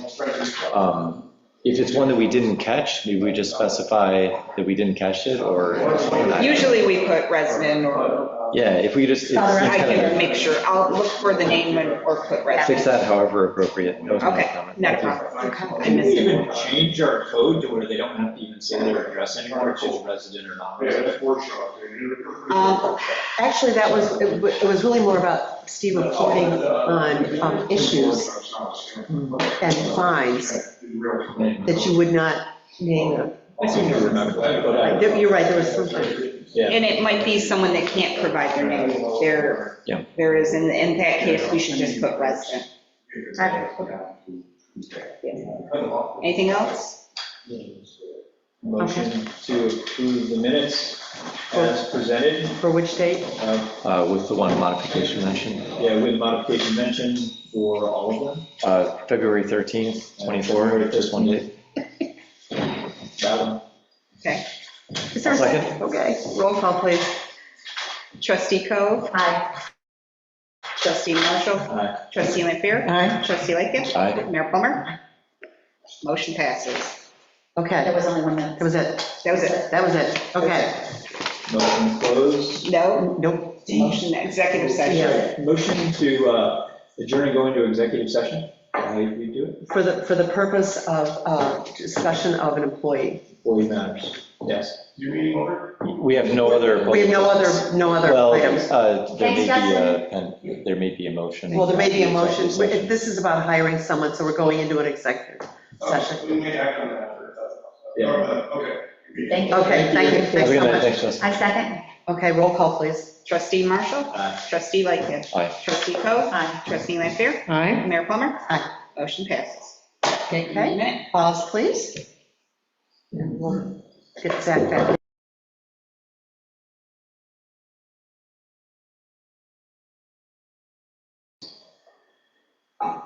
We have captions, we have everything. Yep, we're good. I make a motion, we leave executive session. A second? Roll call, trustee Marshall. Aye. Trustee Lightgev. Aye. Trustee Lanfair. Aye. Trustee Coe. Aye. Mayor Plummer. Aye. Motion passes. I make a motion that we open the meeting. A second? Trustee Lightgev. Aye. Trustee Lanfair. Aye. Trustee Coe. Aye. Trustee Marshall. Aye. Mayor Plummer. Aye. Motion passes. I'd like to make a motion to offer a position to Bobby Bashaw for the DPW labor/groundkeeper's position at $21 an hour, contingent on background check, physical, and reference approvals, to start at the first available date. Do I have a second? I'll second. Roll call, please. Okay, trustee Coe. Aye. Trustee Lanfair. Aye. Trustee Marshall. Aye. Trustee Lightgev. Aye. Mayor Plummer. Aye. Motion passes. I make a motion to adjourn. A second? Roll call, please. Trustee Marshall. Aye. Trustee Coe. Aye. Trustee Lanfair. Aye. Trustee Lightgev. Aye. Mayor Plummer. Aye. Motion passes. Thanks, everybody. Thank you. Good. Did you Okay. did you send Ian to stay last year?